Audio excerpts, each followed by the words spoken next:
How are we all doing today, fam? People? Is it the morning time? Is it the night time? It doesn't really matter what time it is. If you're watching, that's all that matters, right?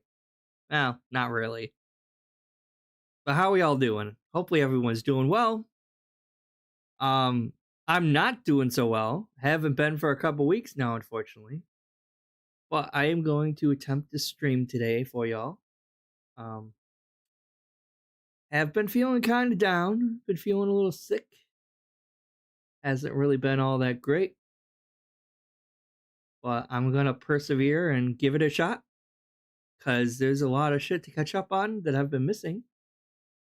And time waits for no one, right? So, yeah, I apologize ahead of time in the stream. If I have to clear my throat, I have to cough. I'm going to definitely try to mute my mic every time if possible. But sometimes it might be too fast or not quick enough at the mute button to do that. So I do apologize ahead of time. I don't want this to sound like a fucking Phil stream over here, where it's just like every 2 seconds I'm snoring and wheezing and wiping my nose and everything else, all this disgusting stuff, like he does, right?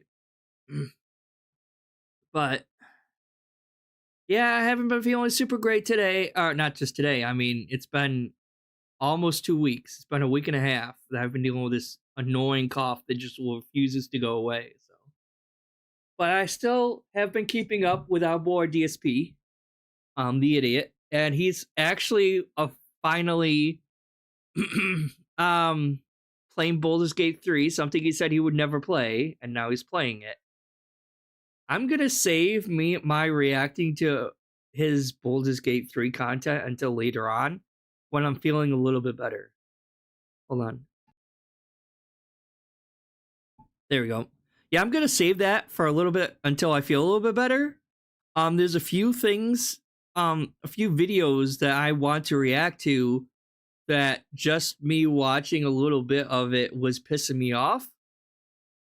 A little bit, so I'm going to wait until I'm feeling fully better before I cover that. So, waiting on that. So the first video we have here is actually not DSP related. It's still Lolcow related, but not DSP related. We actually have I guess Keemstar is like fed up with the Lolcows or whatever for the Lolcow Live bullshit. And I was never really much of a caring about this podcast. I knew this podcast was kind of doomed from the start, so I'm kind of surprised it got as far as it did. I mean, it's still going technically as far as I know, but I'm not that impressed with it. I wasn't expecting much from it. Still aren't really, but I don't know. So we're going to start with this. And before I even start, I'm calling this out right now. This is basically probably just bait or an advertisement. I think this is just Keemstar's weird way of trying to advertise to get more people to watch the Lolcow Live by faking drama. I'm not sure. I haven't actually watched this. I'm going in blind, so I'm not sure.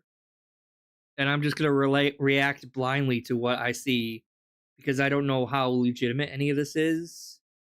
Like I said, I think this is just them kind of fishing for attention, fishing for more eyes to get on the podcast of whatever it is.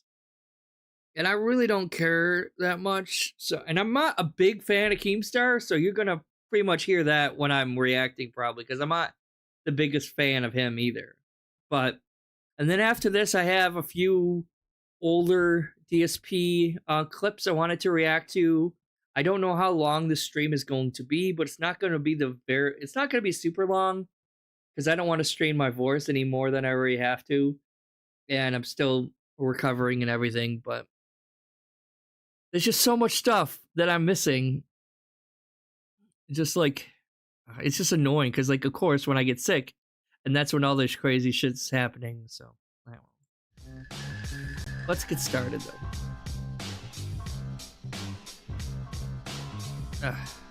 On the Call of Duty intro, which is kind of stupid in my opinion, but yeah, duty streams, whatever.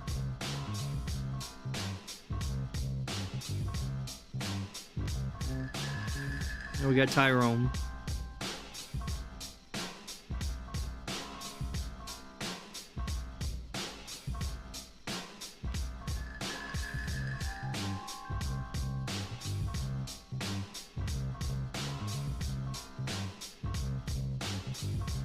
Really, is this all necessary duty?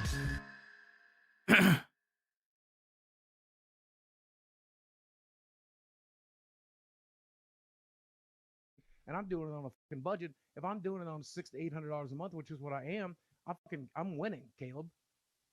That guy was unreasonable. I don't understand why Jung the King, or whatever his name, our first guest, comes on the show. All right, this fucking virgin looking loser looks like he doesn't even know the warmth of a woman. All right, by the way. All right, so I guess we're just getting right into it. I'm not watching this whole ass fucking thing because if I remember correctly, this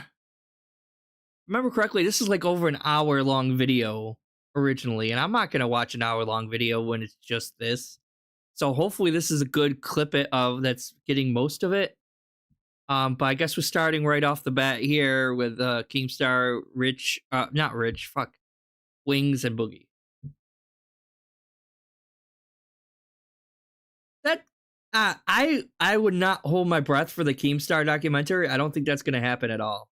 And I agree, the Lolcow podcast sucks. Like, the only reason I'm covering this is because apparently, like, Keemstar has to say some shit about people. I don't know. Like, he's one to fucking talk of all the people, but because, like, again, I don't like Keemstar, so that's part of the reason why I'm doing this. But the other one's like, eh. So this isn't going to be too long, so we'll just see what this is going on. Well, he's a Mormon. They don't get women. Yeah. Well, then he should have 2 women.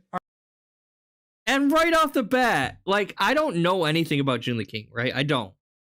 Right off the bat, just wild assumptions that these idiots don't have any idea about. Like, I'm pretty sure Mormons can have wives.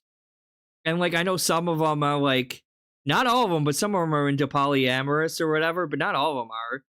But that's just, like, the thing. Like, you're starting off with Keemstar just randomly shitting on a random fucking person, trying to, protect his Lolcow, fucking idiots over here? Like, do they really need to be protected by you, Keemstar? Ooh, we're scared of Keemstar, right?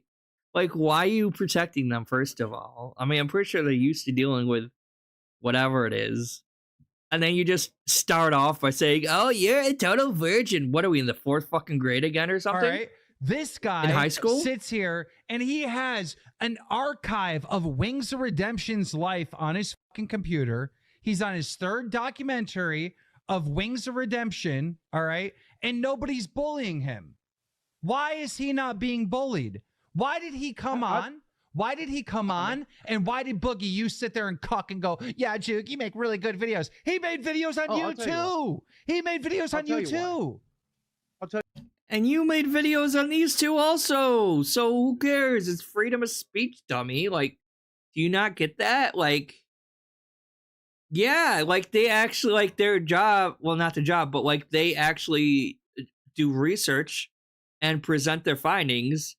And they're not really even shitting on Wings and Boogie. Yeah, they're not shitting on Wings and Boogie. They're literally just stating this is all the stupid shit that they done. Like, yeah, exactly. Why are you white knighting for these people, Keemstar? I really don't get this shit. I'll tell you exactly what. Number one, I said June makes good videos. The reality of it is, your videos are boring as hell, June. If Oh, but I won't tell you that to your face. I'm only going to tell you this one until I get riled up by Keemstar. And I should have said this to your face when I had the opportunity, but I'll say it here. Come back on and I'll say it to your face. But your videos are boring as hell. They're about me. They're about Wings of Redemption. Could you pick a more boring fucking topic? Okay. Maybe it's because... Do you guys not... Oh, my God. Dude, do they not get that? Like, the whole point of them is that they're lolcows. They're fucking, huge failures. That's why people are watching this in the first place. That's the whole selling point of this whole fucking Lolcow Live, is because you guys are a bunch of fucking moron idiots, Keemstar included, and it's just like a train wreck for people to fucking watch. Okay. That was supposed to be the whole point. Personality. The guy had the personality of fucking wet paint. Drifter. and Wings. And now you have this whole manipulative self-depreciation that fucking Boogie always goddamn does. Out of anybody who should have been pushing him back that episode, it should have been you. Why the fuck are you not pushing back on Every this guy? time This guy's a fucking clown. You know Every he's a time I fucking try clown. to push back against June the King, Tommy would be like, he's good, Wings. He paints you into a positive light. Talk about the video. F- the video. But that's what I'm Tommy's saying. Pretending to be sick. He's playing hooky right now. But- I tell it to Tommy's face. But too. that's what I'm saying. All right. They're sitting there and they're bullying Wings for not watching the video. Wings, your response should be, I'm not watching your shit. I don't give a fuck about your fucking shit. I don't That was give my a response. It was just very final. nicely. Be like, you're here right now, and I can't even think of one interesting fucking question to ask you because you're like fucking white bread and butter. There's nothing spicy. There's no taste. There's no flavor about you. I You mean, he boring is right about motherfucker. that. That's why you need to fucking obsess your goddamn life about me, mother. And you have the audacity to come here and question me that I didn't watch your fucking video. The only question I have for you is why are you so fucking obsessed with me? Why are you on my dick? And you know, I'm sure maybe you said something nice. Probably for views like everyone else. Like, I mean, let's be honest, it's funny. Shitting on these people are fun. Like, why do I shit on DSP? Because he deserves it, first of all.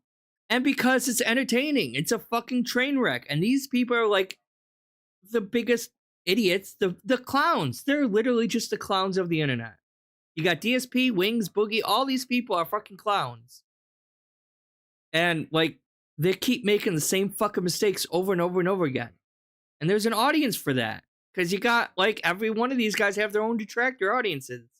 So he's clearly making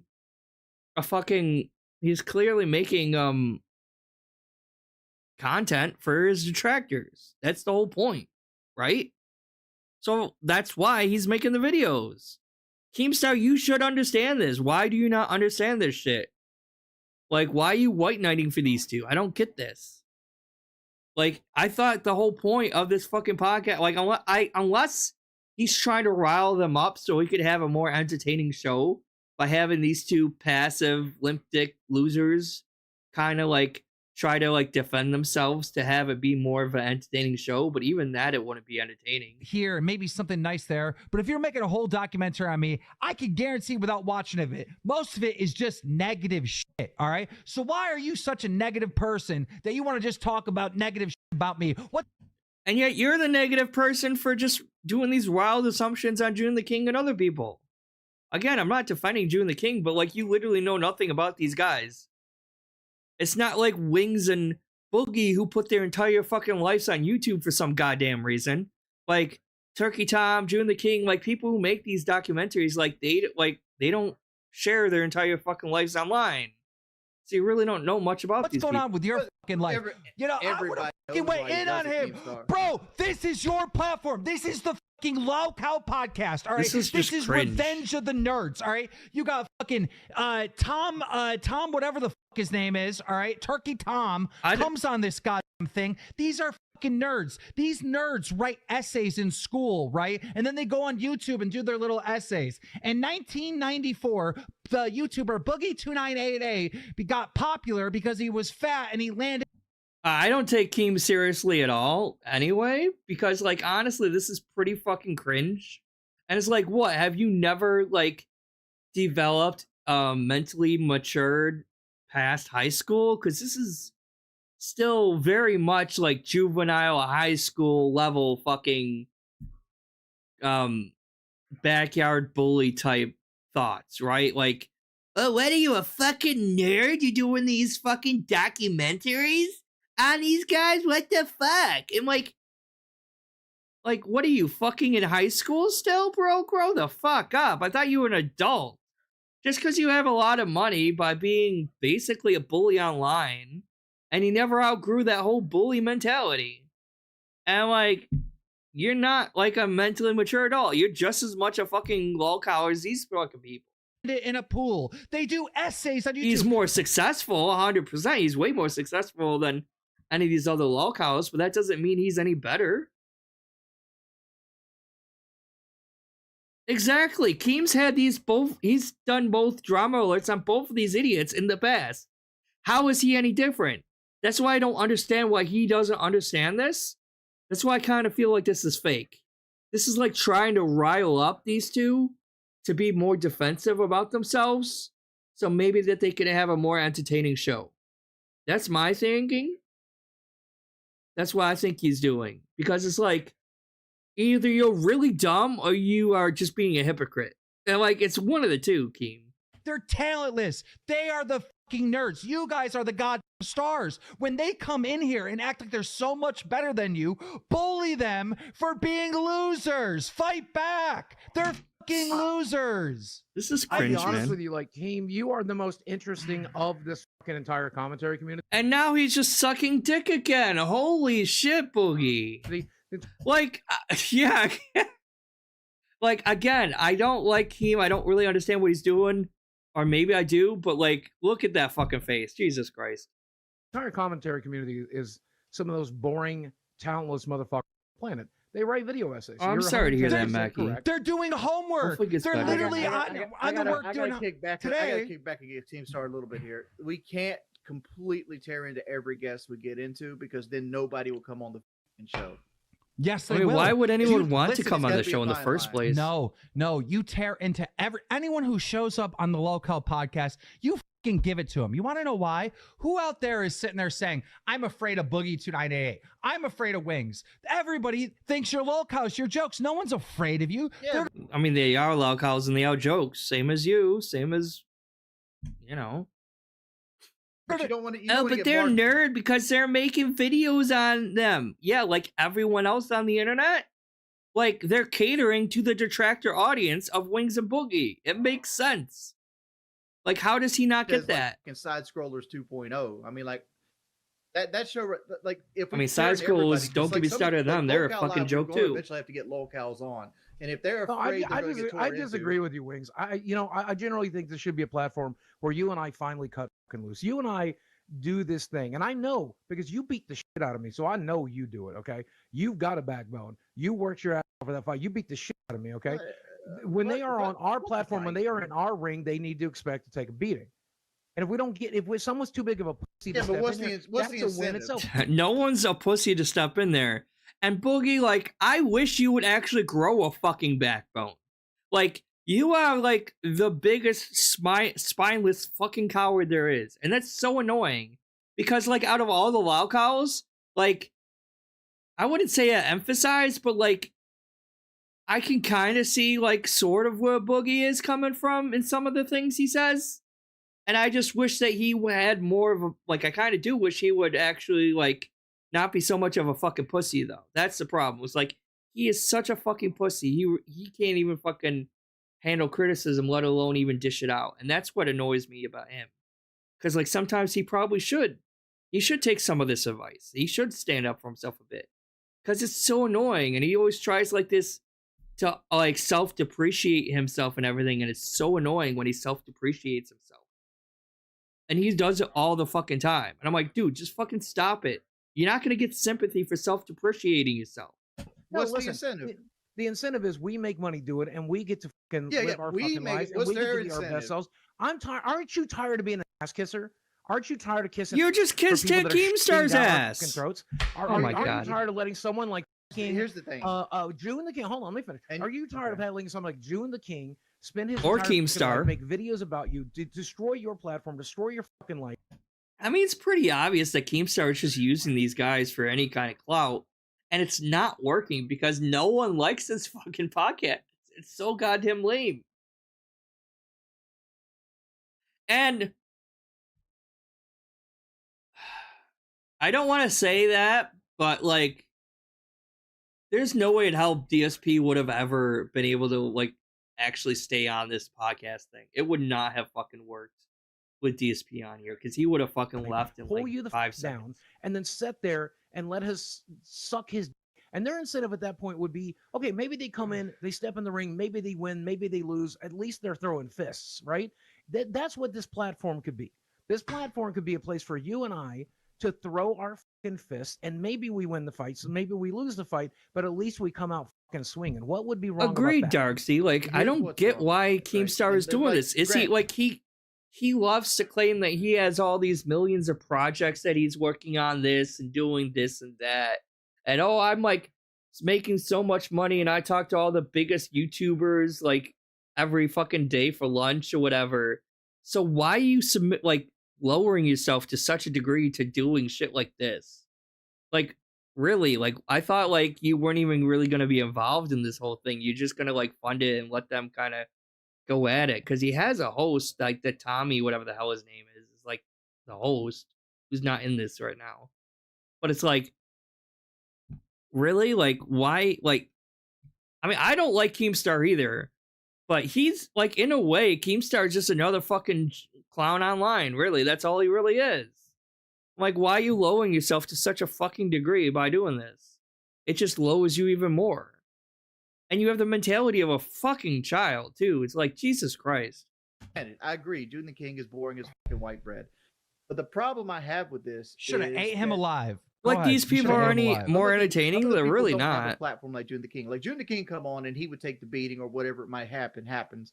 But like somebody like Cyrax or like Johnny Elbows, they don't really have a platform. Like Daniel Larson's fucking homeless. Like, what's his benefit for coming on our show? Like, how do we get him other than just paying him an exorbitant fee, right? Like I don't want to. You can't kill everybody. I don't even want to talk about that, because I'm not saying attack every single guest, but when you have these people that have made fucking documentary after documentary after documentary after you, fucking go at them. Defend yourself. These motherfuckers ain't making documentaries about you doing charity. Do you guys know this? Wings for Thanksgiving drove 2 hours to give kids toys and food and all. No one's doing a documentary on that. No one's doing a fucking documentary on that. Defend yourself. Like, Keem had a show called Drama Alert. He, of all fucking people, should understand that drama fucking sells. People are not going to YouTube to watch, like, cozy, happy, warm, oh, look, Wings did this and it's so nice and grateful. Oh, he helped all the kids. I mean, that's great if Wings actually did that. That's awesome. But no one's going to sit and watch a fucking documentary on that. People know that negativity and drama sells on YouTube. And like, you of all fucking people, Keem, should fucking know that. And then on top of that, how many times have you had a Drama Alert episode where you talked about these people? You're being such a fucking hypocrite on top of all that.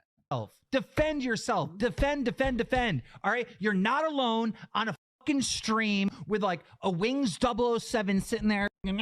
Like, no, this is your platform. Fight back. And the commentary community doing that? Of course not. Be writing me a $2,000 check. And Junior King needs to be doing. And listen. There's this rumor. Going on right on the internet, and it's probably not true, but who cares, right? That Turkey Tom's girlfriend cheated on him, right? And he like carved his girlfriend's name in his chest or whatever. And Tommy brings it up and he goes, "Yeah, it was just bullshit." Da, da, da, da. Why didn't you guys say, "Oh, Tommy, how do you know that? Did you see his chest?" Have Turkey Tom show us his chest then, if it's bullshit, right? Like, why are you letting the people that fucking monetize your life to make money on your life to laugh at you? Why are you not fighting them? I'd hit them with everything I possibly could. I don't care if I fucking lose. I'm gonna give you a black eye at least. I'm giving you a black eye at least. Like, I had Tommy bitching at me the entire fucking episode. Fuck Tommy. Watch it. Dude, he was bitching at me the entire episode, and like they gave me these long-winded questions. Look at the first couple of episodes. Look at the first couple of episodes. Like, I kissed Tommy. Where did that go? Like, that's another thing is like, I don't get. All right, so I'm gonna like, I don't know anything about a lot of these people. Like, I don't know anything about Turkey Tom and June the King other than that they do like Lolcow documentaries, because I saw the Turkey Tom DSP one, and then there was a whole fallout with DSP and the whole Turkey Tom thing about that. And I thought it was a little weird where like Turkey Tom was like crying and bitching about DSP not even watching his own video. Like, Turkey Tom, like, Tom, like, why do you even give a shit if DSP watches it or not? The video on him isn't for him. It was for the detractors. It was for other people if they wanted to go down the rabbit hole of DSP, and that was a good start, a jumping off point.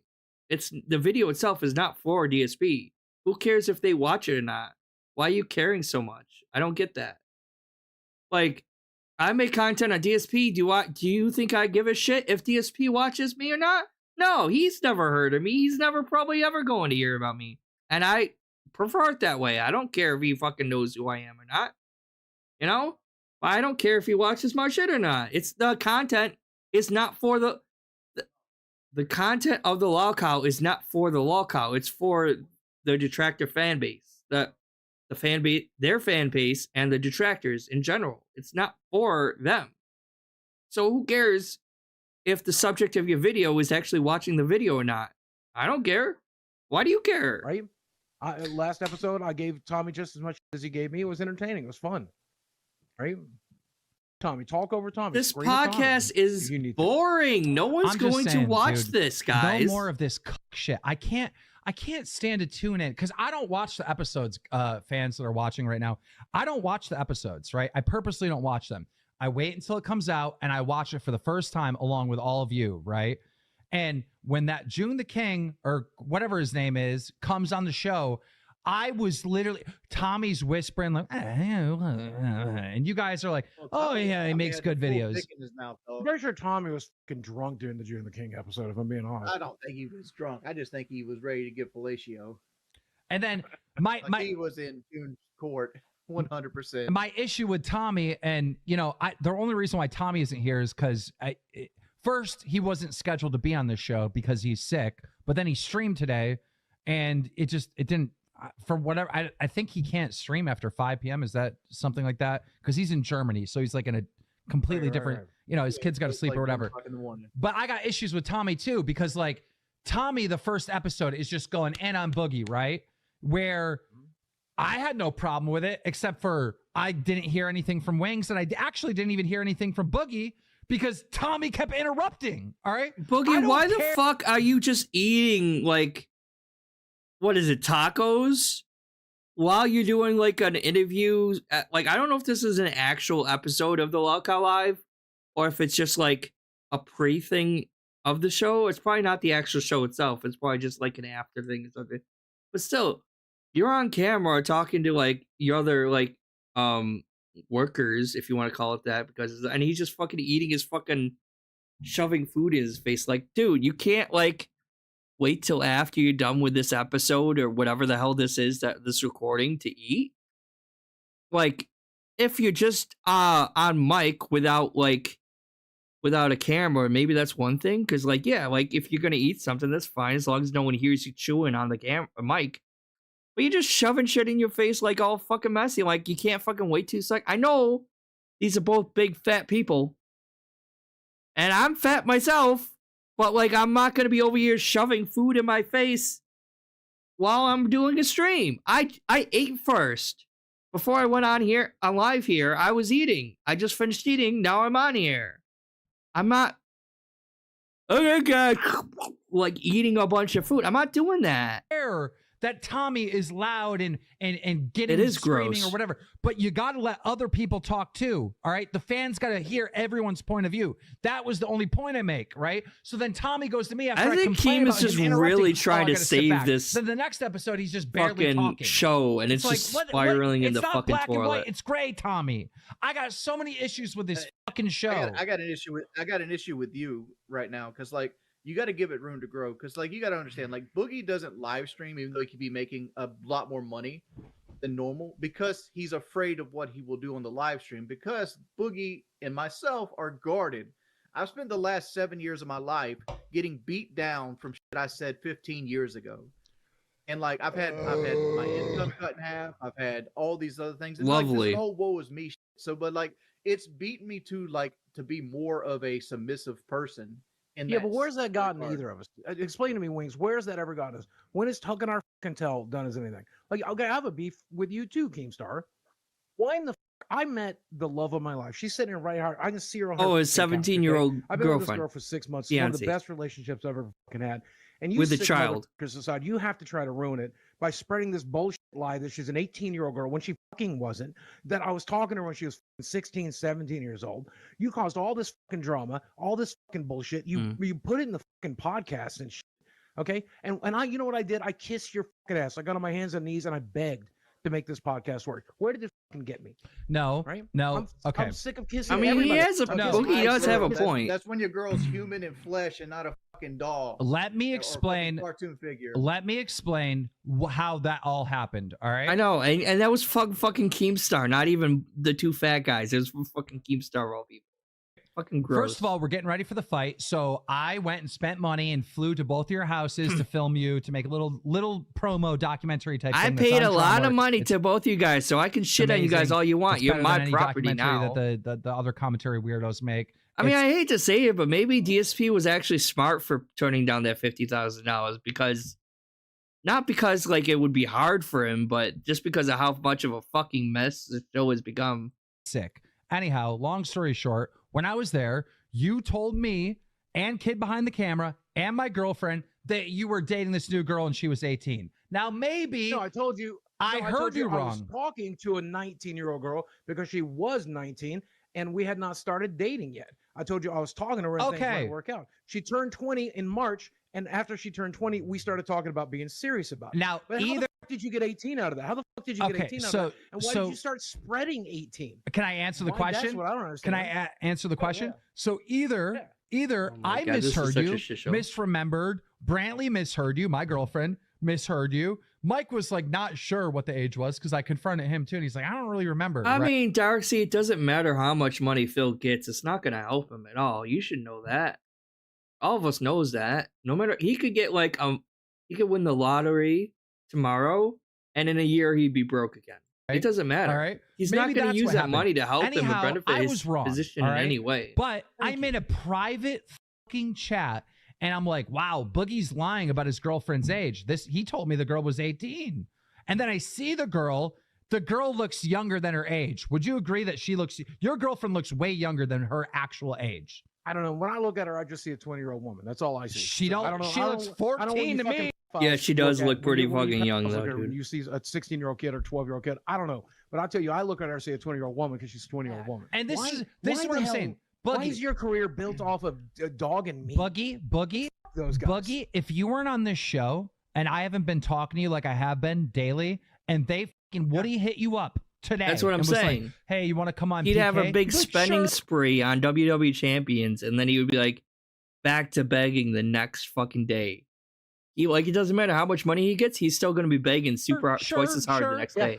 You would. would, Absolutely.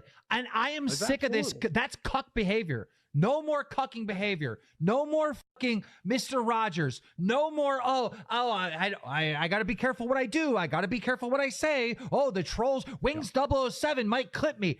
F them. You want him to clip you, bro. It's go time. It's go time. Anytime anybody does anything fucking This is so fucking cringe. So yeah, Keemstar's basically worried that the whole show was falling apart, which it is. So he's trying to get these two idiots to be more defensive and actually like have a backbone so they can actually produce more entertaining content by firing back at some of the detractors. Anyway, it's whatever. But it's pretty clearly that he's worried about this project failing after he's put so much money into the fucking thing in the first place, right? So he's put so much money into this fucking show in the first place, and now he's worried about it going under, right? So he's like, you guys got to stand up for yourself. It'll make the show more entertaining. That's basically what he's saying.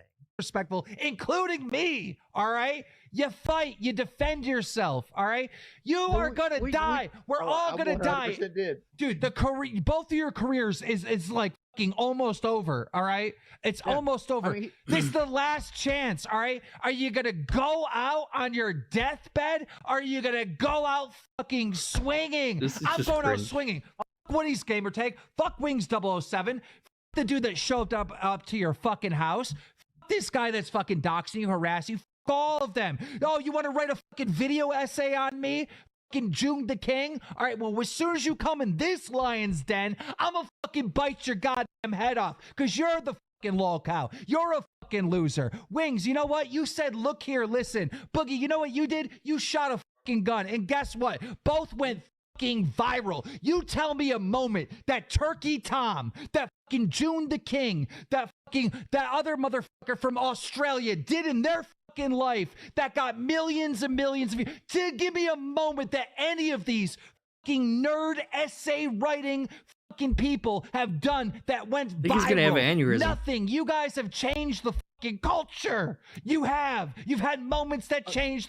Not for the good, though, Keem. You do know there's a thing such as good press and bad press, right? Like, yeah, Turkey Tom and June the King haven't done anything as stupid as, like, fucking firing a gun in a fucking school zone and being a felon because of it, you know? But they do have millions of views on their videos, so, I mean, it depends on what you would consider as viral or not, you know? But, like, making fucking stupid-ass mistakes that blow up and viral doesn't automatically make that a good fucking thing, right? The culture. I wouldn't want to be in these two positions, even though they've been viral. That doesn't mean I would want to be where they fucking are, because I don't. Made international They're fucking clowns. News, a Guinness World Record. It got more views and more attention than the fucking main event, KSI versus whoever. I don't even remember who fought. All right. Are you gonna cry now, Keem? Are you gonna cry now? Level. These guys are losers. Keem, I'll tell you exactly where I'm at right now. I've been I try to be a nice person in my whole life, and it does not come naturally to me to be a nice person. I'm actually kind of an asshole. My brother's an asshole. My sister's kind of an asshole. My parents were definitely assholes. I was raised by assholes, and I'm kind of an asshole. Is he censoring himself? I've always put a lot of effort into trying to be nice.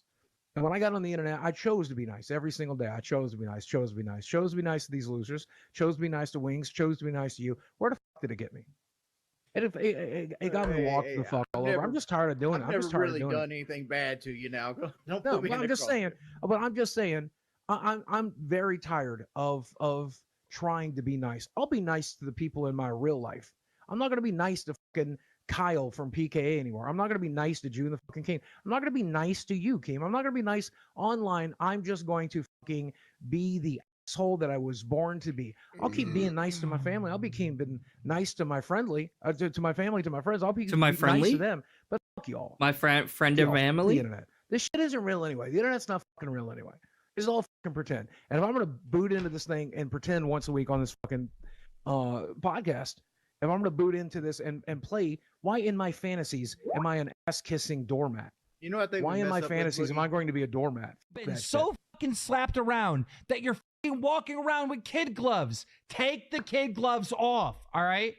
Fucking say what you mean and mean it. Do what you mean and mean it. Like, just fucking, like, this is just telling you cringe, guys, man. This is it. This is the last chance to fucking express yourself. This is nothing to do with you. There's Wings 007 in the chat. I want to talk to him for a second. Dude, the only reason you're famous is because of me. 100%. All you do is upload other people's content and make money off of it. You don't do any editing. You're a fucking terrible human being. Pay your fucking child support. Quit sending 15-year-olds fucking pornographic images and shut the fuck up. Yeah, your whole career could be shut down with 2 clicks on my fucking YouTube channel. And there's no lawyer that's going to stop that because you're just stealing content. Let them know. Well, Wings 007, I don't know if it's true, but there was a whole thing that I seen on Twitter. Someone exposed the ever-living out of that kid. Apparently, he's got a kid that he doesn't pay for, all right? Doesn't have a job and is living with his parents, all right? Imagine that. I don't know if this is true or not. I have no idea. Like, I just seen someone else claim this, So right? go to Kiwi Farms and find out. Yeah. I'm sure they have a thread on these guys. Right? You should be kissing Keemstar's feet for allowing you to upload that video. And, no shit. And a little bit of that money on your fucking daughter. No, but think about this, all right? If this is true, what I saw on Twitter, all right, this guy doesn't have a job. This guy has a daughter. This guy lives with his parents, and every day he waits until Wings goes live and he fucking clips funny moments from Wings' stream and then uploads it to his YouTube. That's his life. This guy's a fucking loser. He doesn't even clip. Other people do it for him. But that's what I'm saying. Like, this guy is a massive loser. Like, a massive fucking loser. Like, he really is. And it's like, wait, and you got PK, you got the guys over in PK, they're like, I don't know anything about these people because, bro, I don't really know much about the whole detractor cycles of Wings and Boogie, but that's basically fucking it for that one. Let's see. What do we got for DSP? I got a few. I don't have a whole lot, but because I don't want to go too long, but let's get this one started. With Street Fighter 6, it worked for a few months, If you didn't notice, the interest has waned. You know, when I used to play Street Fighter 6, I had tons of viewers on my streams. I had crazy amounts of support. I don't get that anymore. I don't. You know, it's kind of like just a variety stream I do now on the regular, but I don't have that kind of hype around it anymore. Even though I play well, I'm at master level with 4 characters. Right? I play well. I play well at master level, guys. Even though I was literally threatening to wage quit Street Fighter lately because I couldn't get any wins. I don't know. Like, I like fighting games, but I really do feel like what's happened is because I stayed away from fighting games at any kind of a major capacity for a while there, I lost that audience. That audience that used to come and watch. No, you're just getting too old, Phil. Enjoy. They're just not around anymore. You're getting way too old for this shit. Don't get me wrong, but I don't know. And you got to remember, like, for example, those early months that I was playing Street Fighter 6, we had people coming by just for that. We had the Jax Raptors, the Game Trekkers, who were coming by and supporting every Street Fighter 6 stream. Are we going to get anyone like that for Tekken? Probably not. I don't know. I just don't know. So I'm going to get it. No matter what, I'm getting Didn't one of them leave? Like, wasn't it Game Trekker who left? Tekken 8. Okay? I just don't know to what extent I'm going to invest time and effort into. We'll have to see. Let's see what happens when it comes out. I'm definitely playing the story mode. I'll definitely. Why don't you play Grand Blue Fantasy Versus? Why don't you play that one, Phil? Huh? Characters into the training mode, online play. Try to learn the game's basics and stuff. But I don't know past that how much further we're gonna get. I'll tell you this: the game's gorgeous. It always has been. I love the graphics of Tekken and everything, so I can't wait to see it play and how it's gonna look. I don't think Tekken has always been gorgeous. I guess we'll have to judge once it comes out.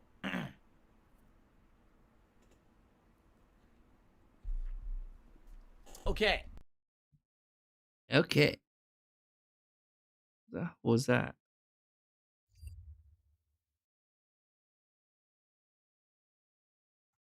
I need that money. I really, really do. Free content because you like it. And I'm not going to sit here and argue the difference between crowdfunding free content because you like it and you want to see it to continue versus I know, because like I want to play it because like I really like Grand Blue Fantasy Versus. That game I really liked. I wasn't very good at it, but I still enjoyed it. And I know DSP played the first one for a little bit, and then he kind of gave up on it very quickly, like he does every other fighting game. But the new one looks really good. But he's so scared of the waifus in that, he's not playing that. Someone who is literally creating content to sell you something so that they can pay, or so they can make money to line their pockets. Do you understand the difference? It's very different.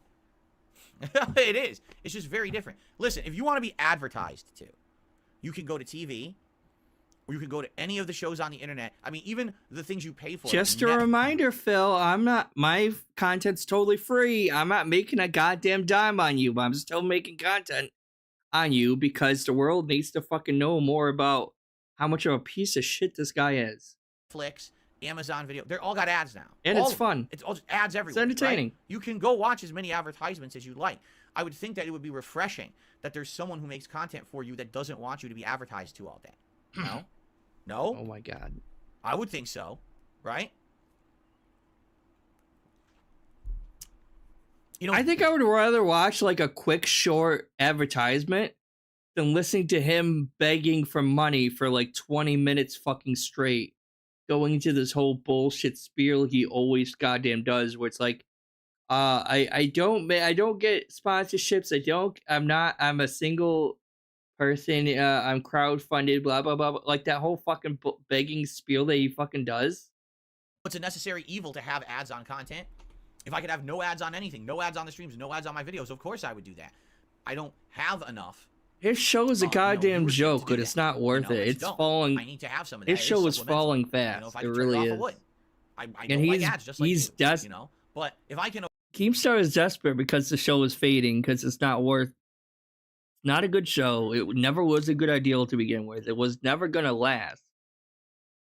And now he's getting worried that it's falling apart. And I'm like, Keem, I thought you said yourself that you have like all these bigger clients you talk to and all these other big deals going on.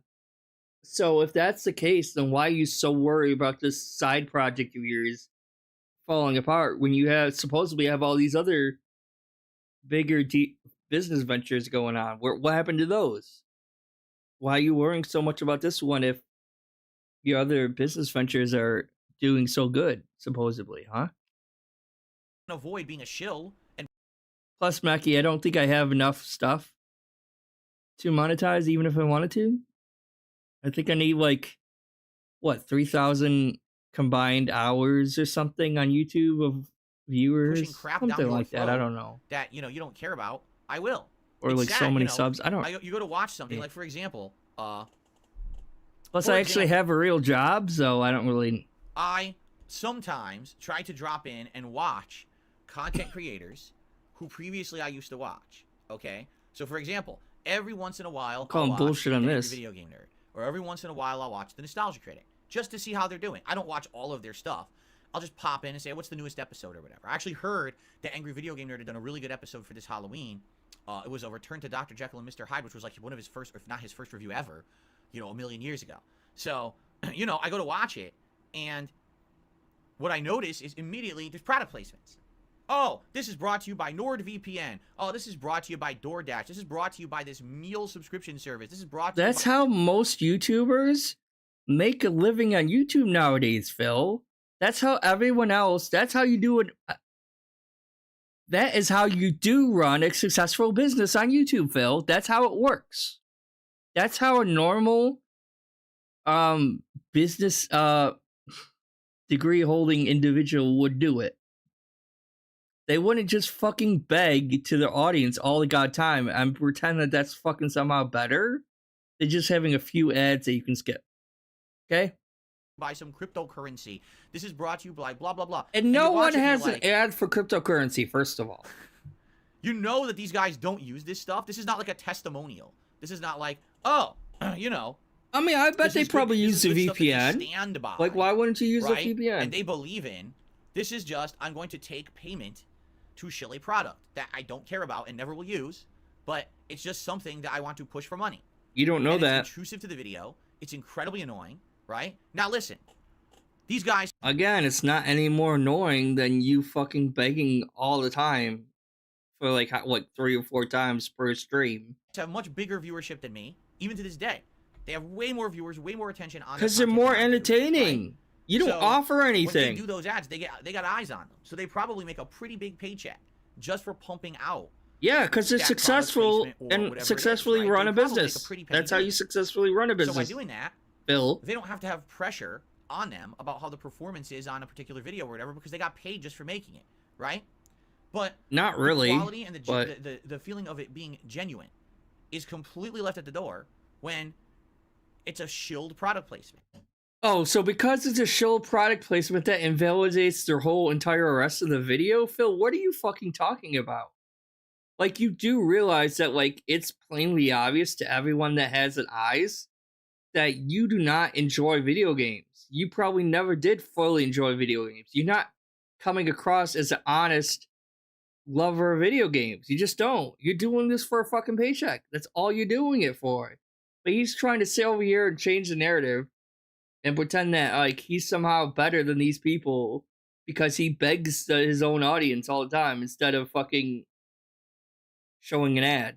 I'm sorry, it just is. For me, anyway, not. that's my personal... That's because you're retarded, feeling. Phil. It's like when I watch that, I'm like, I hate this video now. Like, even if the video is good and the content is good and it's funny, the fact that you had to watch this fake product placement. Really, Phil? You There's can't enough- just come over here and be like, oh, look, there's an ad from here to here. I'm just going to click and you skip the ad and you can go play. Because that's what most people fucking do. Oh, there's an ad. I'll skip ahead a minute, half a minute to a minute, and there you go. Because to sell on VPN or those fucking stupid ass card wallet things or whatever the fuck it is. I'm like, okay, just skip ahead a little bit. No problem. Doesn't ruin my entertainment of the rest of the fucking video. I can still enjoy the rest of the video just fine. Fake shit on Earth. We don't need to have people who used to be genuine on the internet doing this for passion and for fun to now, I made a video today to push NordVPN.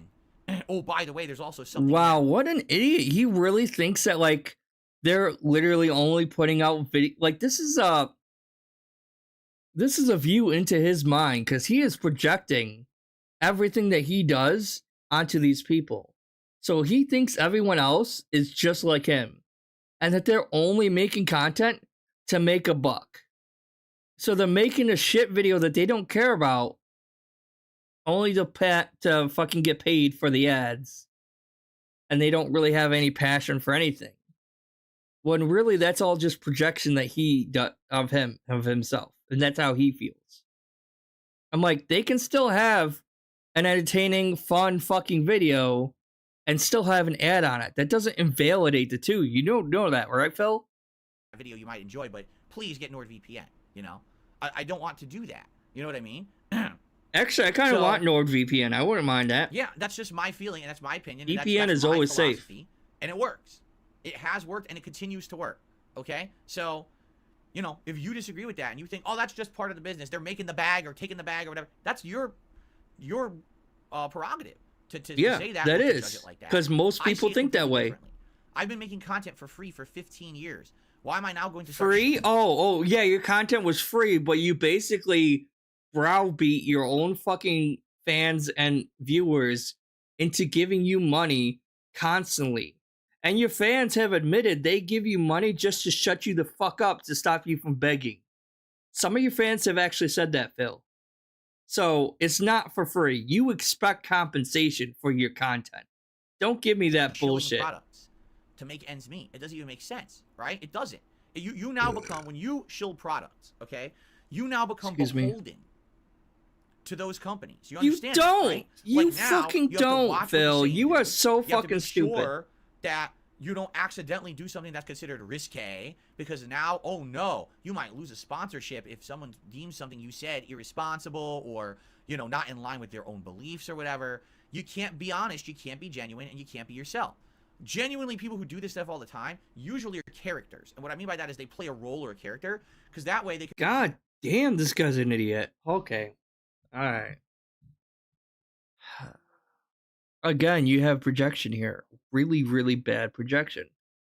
I would love to hear Steve of the Dead's thoughts on this. I really would. Because, like, sorry, I'm trying to visualize my words while I'm doing this. So, give me a second. He thinks everyone is just like him.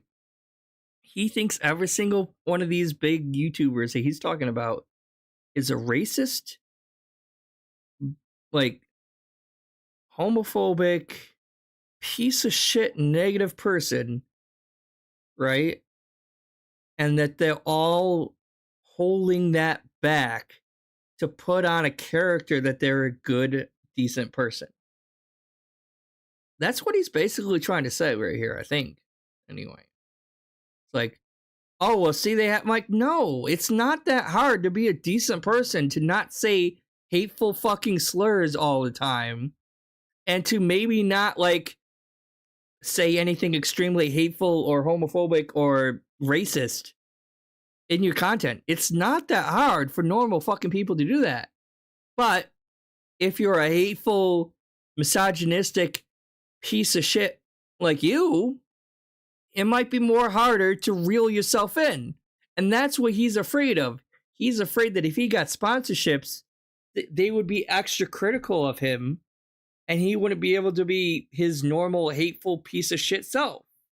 And he would feel like, oh, well, since from him being a hateful bigot all the time, he would have to rein himself in and play a character that's totally PC or whatever, which isn't true anyway. You don't have to be 100% PC.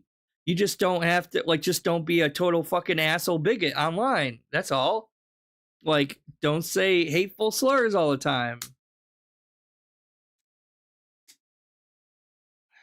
It's not that hard. Or if you want to say hateful slurs, you can always go to Cozy TV and fucking join Nick Fuentes and Ethan Ralph and shit and be your best Nazi over there. Right? Because that's basically what he's saying. He thinks that, like, I mean, I'm not the biggest fan of the Nostalgia Critic, because, like, I kind of hear he's, like, a total asshole behind the scenes, actually. But, like, he thinks that these big-name YouTubers are, like, just like him, and they're all, like, total assholes behind the scenes. And they're putting on this fake character, when actually it's not true. Like, the Angry Video Game Nerd's actually, like, a really nice guy behind the scenes, is what I've heard, is that he's actually a really nice guy. And I'm sure a lot of these people are really nice, you know? It's just he is projecting his own hatefulness and his own having to hide his true identity because his true identity is that he's a hateful, miserable person. And so he's trying to hide that by putting on a character to be more PC so he doesn't get in any more trouble. And so he's projecting that onto other people and assuming that these other big name YouTubers that take ads must also be making a character and that deep down they're the same as him. But most people aren't the same as him. Hold on.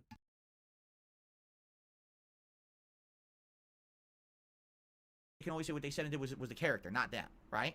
You can't be honest and real doing that kind of content because, God forbid, you say something that's not in line with the company.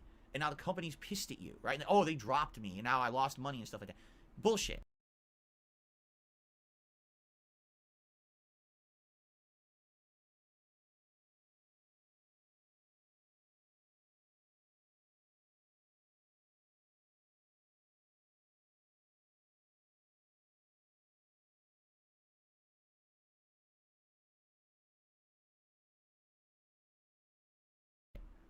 When you're making content, the number one concern should be that content is genuine, fun, real, entertaining, and has value for everyone involved. For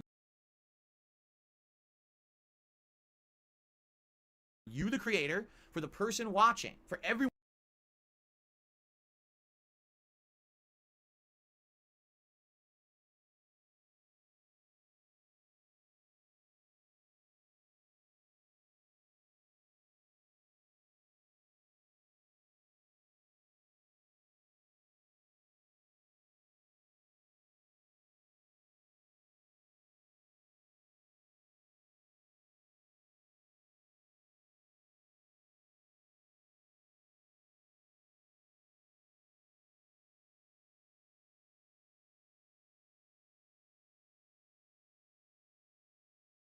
Everyone there. Not, oh, I made the content to be in line with an advertiser who wanted me to act a certain way because I have a promotion for their product in said video, so God forbid that I accidentally act in a way that they don't agree with. Oh, by the way, as long as all of that's in line, that's fine. Oh, by the way, also then I do my content in that video. No. No. Sorry. I'm not doing that. It's not, if I would rather quit. I would rather quit making content entirely than sell out like that and become a fucking shill, a paid character who has to watch what he does. Oh, watch what I say and do. I can't be genuine with my audience, right? Because I have this sponsorship that I'm dealing with, right?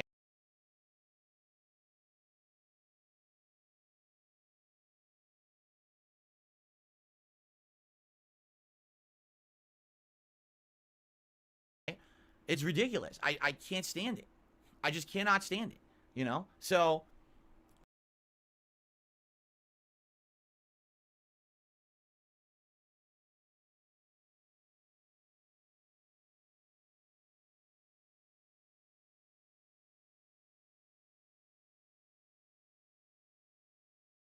that's the deal. And that's the thing, with the hate element out there that I have, that if I were to get sponsorships, which I get offered all the time, no exaggeration, indie games are always looking for someone to play them, and they'll pay you for it. They feel that even getting a few hundred to a few thousand people watching their unknown game is worth it, and they'll pay you decent money for it. They'll offer you hundreds of dollars. They'll say, hey, if someone downloads the game, you'll get a referral bonus and stuff like that, right? All the time those are offered, right? So I do get these offers, and also products too. I get, and of course it's not products anyone's ever heard of, but I definitely get offered this product to put this product placement and stuff like that, right? But again, what would happen is I would get those sponsorships, right? And I would probably have them for a bit, and then what would happen is, as you know, trolls would then go and probably do the same hate campaigns that they did over 2 years ago against me. You know, remember they got me kicked out of the Twitch partner program for literally doing nothing. I didn't do anything on my stream to get me kicked out. They just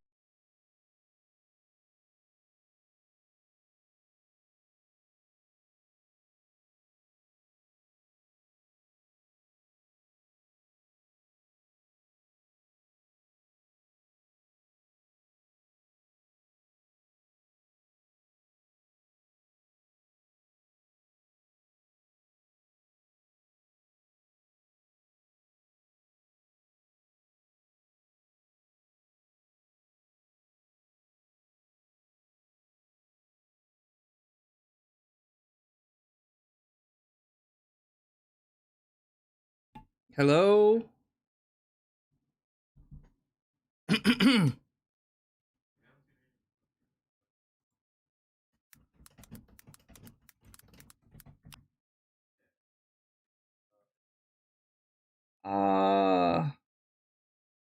What happened to my thing? Oh.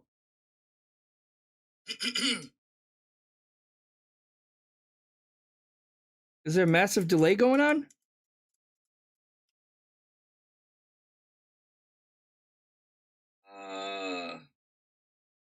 What happened to my thing? Oh. I guess it's just massively late on YouTube is my guess. Because, that is weird. Okay, I'm sorry about that, guys. Because I got no notification on OBS that I was dropping any frames or anything. I wasn't getting any error or anything like that. And then I saw that, like, it was, like, way behind on YouTube. So I do apologize for that. Hopefully at least still recorded so you can, like, go back and watch it. Like, or if it's, like, still recording everything there. Yeah, I don't know what happened. I'm sorry about that. Because I was talking like, I was just recording and talking like normal. I didn't notice anything wrong with my stream. But everything says it's live and working, so hopefully it keeps working fine. I never got any notification on my stream health that says it's healthy, so I don't know. Let's continue. I forget what I was talking about. I'm sorry. Is deemed that things I'd done in the past weren't worthy of being in the partner program, despite the fact I'd been in the partner program for how many years. They suddenly changed their opinion overnight. Because you continue to use hateful slurs, Phil. You kept doing it. With no evidence of any wrongdoing and not saying I did anything wrong, you're just out of the partner program, right? Yeah, I always talk to myself. You don't talk to yourself? Invited me. You always got to talk to yourself every once in a while, you know, the voices inside your head and everything. To their business, and they answer back, and we have a little discussion. My original clothing line for me. I didn't even do it. That's basically what my streams are, anyways. Just me talking to like. They knew who I was. The internet in general, all the just stuff that I've done in the past, and then 3-4 years later, I'm lucky if I get any of you guys come in and I can actually talk to someone. Anymore. We're closing your shop and you're gone. It's like, huh?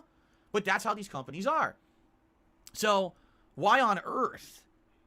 Right? Yeah, I know. I probably should be in a pad to sell someone. Change my content in a way that I don't is what want it is. To change. That I would become a paid shill, and I'd have to be so we all careful go a little crazy what I say sometimes. and do in my content that I don't upset someone to be dropped from a sponsor, just so that my trolls would go ahead and hate watch all my content, nitpick things I say and do, create these unfair montages that aren't representative of who I am as a person. Aren't representative of who you are as a person, Phil. It's not like we're making up and doing. It's not like we're taking like AI and editing what he says so that he's saying hateful slurs that he never actually said just through the AI to make it look like he's saying that. We are literally taking clips from your streams and showing it to people. And they're like, oh shit, this guy's a racist piece of shit. And they drop him. Because you're a racist piece of shit. Excuse me. That burped. Like, you do get that, right, Phil? Like, we aren't creating fake content out of nowhere. Like, it's just, we are taking clips from your own content. We are just showing other people, these supposedly sponsors or whatever, we are just showing them your own content to them and be like, hey, do you really want this guy advertising your shit when he's saying stuff like this? And it's not all from 10, 15 years ago. It's stuff current that you're still saying to this fucking day. And or use things from 10 plus years ago that I don't do anymore. No, you still say hateful slurs today, Phil. Like that's who I am today. To try to that is who you are today, Phil. You're still the same person. You have not changed. Right? Doing something like it's just not worth it. Not only would I have to change everything that I do for these promos, these products, all this stuff, but then there's just potential for so much harassment and things. It's just, I'm better off being completely independent.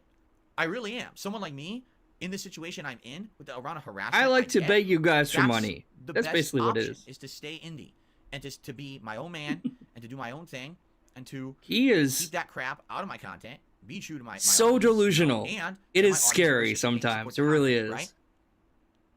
And fact, then I being bite my honest own here, fingers. Oh my. I feel like if I were to change, like if I were forced into a situation where I have to take these No one for. Oh my God. Who told him this is how it works? offers, right? Because that's not And I how start any thinking, of this shit I works. guarantee you there would be people who would turn on me and be like, so you were always against that, but now you're doing it. I'm like, well, it's a necessary evil, right? Well, forget it, right? And they're not going to watch. The whole They're not 2 gonna support fans it. you That's have what I mean. left? Like, they've been around for a while. They see what I stand for. I'm like, okay, just really quick. I know this is a flipped image. So, like, this is his closet door, which is usually over here. And Duty just flipped it horizontally, right? So this side of his face is usually over here on this side of his face. But holy shit, you can really see how uneven his hairline is. Because just, like, it's receding over here and then, like, halfway gone over here. Just gone, like a fucking crater, just right over here. It's just fucking gone. And the whole face is just like just looping to the right here. It's like he doesn't move this side of his face that much at all, hardly. It really doesn't. No And problem, Harry. Thank you guys honestly, for showing I'm up. one of the I do people appreciate it. that have been a holdout. You know what I mean? Like, again, all my contemporaries. Oh, my YouTube. contemporaries are being successful and using the normal modern day ways to be a successful business on YouTube. And I'm over here like, no, that's not how you do it, dude. They control everything you do. And they're like, no, they don't. And like, yeah, you do. You just don't see it. You haven't seen it. You gotta beg your audience for money Because instead. remember, years ago, people said stuff to me like, you know, don't ever do that stuff. It's terrible. Now everyone does it, and it's like it's commonly accepted. Who It's said just that? common that Give you go on us a YouTuber's names. channel or on a I stream, want a and there's name. all these product placements and offers and promotions and referral codes and all that. It's just a common practice now, right? Didn't used to be. Really, it was the opposite. It was a Really? rare thing when someone would do that. You know what I'm saying? Yeah, because times change, dumbass. The whole ad apocalypse of YouTube is what made all this shit change. Because before, you could just make your living on YouTube with the ads that you have from your videos on YouTube. You didn't have to worry too much. Now, because times change, everyone needs to go ahead and have some sort of sponsorships in order to make a whole living on YouTube. Otherwise, you know, you gotta have another job, Phil. It's obvious you don't want to fucking do that. But now it's You'd like, well, rather everyone does it. fucking Some beg people and put. You'd rather beg and put your financial burdens on your own fucking audience, which is way fucking worse than taking an ad sponsorship here and there. You piece of shit. But you don't care because you dent heads are literally on fixed income and getting disability checks have to pay for your bills. make their money, they take the bag and they run with it. So that's fine, it's accepted. Well, what happened? So I didn't change, I'm the holdout. They all changed, but that's okay because it's them.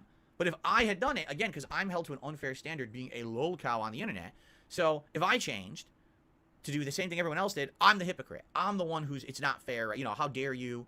And everyone turn on me. And then you would see all the, I guarantee you'd see all these video montages. DSP, the complete hypocrite. Here's the history of how all the years he said he didn't want to do it, and now he's doing it, right? So I wouldn't really care that much, honestly. You talk too much about you have done way worse shit than being a hypocrite once or twice. We're beyond. We're way beyond you being a hypocrite once or twice. No.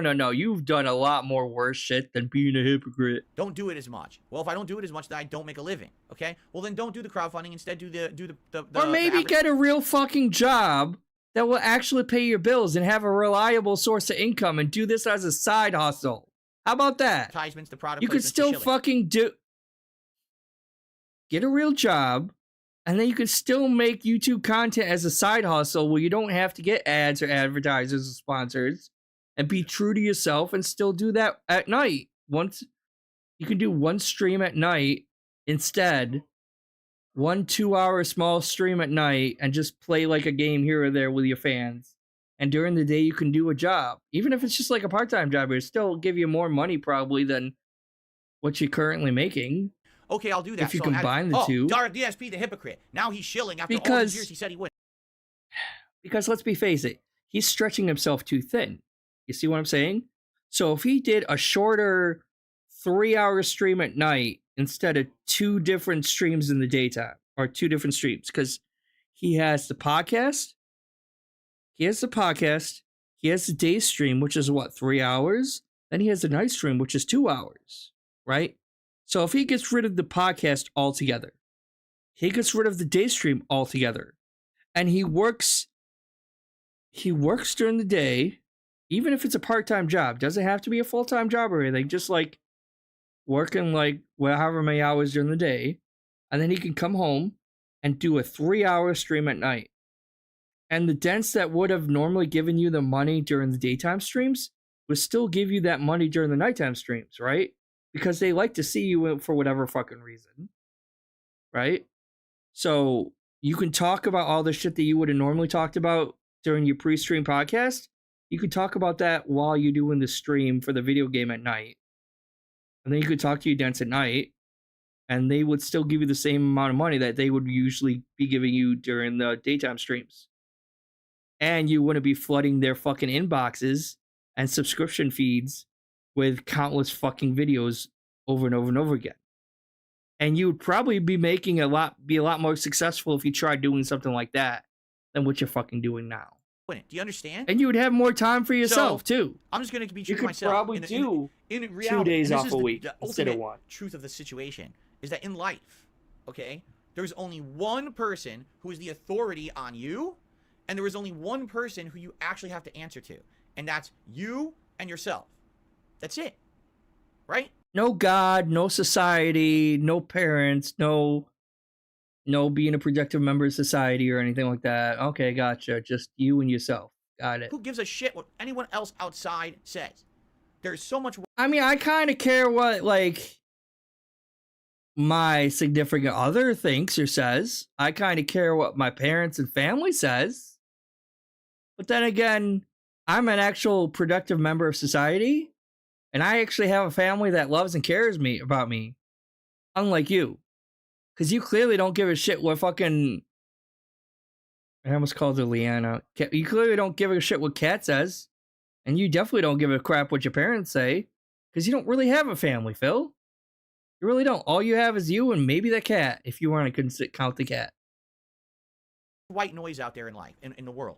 People saying and doing... Yeah, like, well, I hear my wife talking in the background, but it's all just kind of white noise. It's going out one ear and out the other.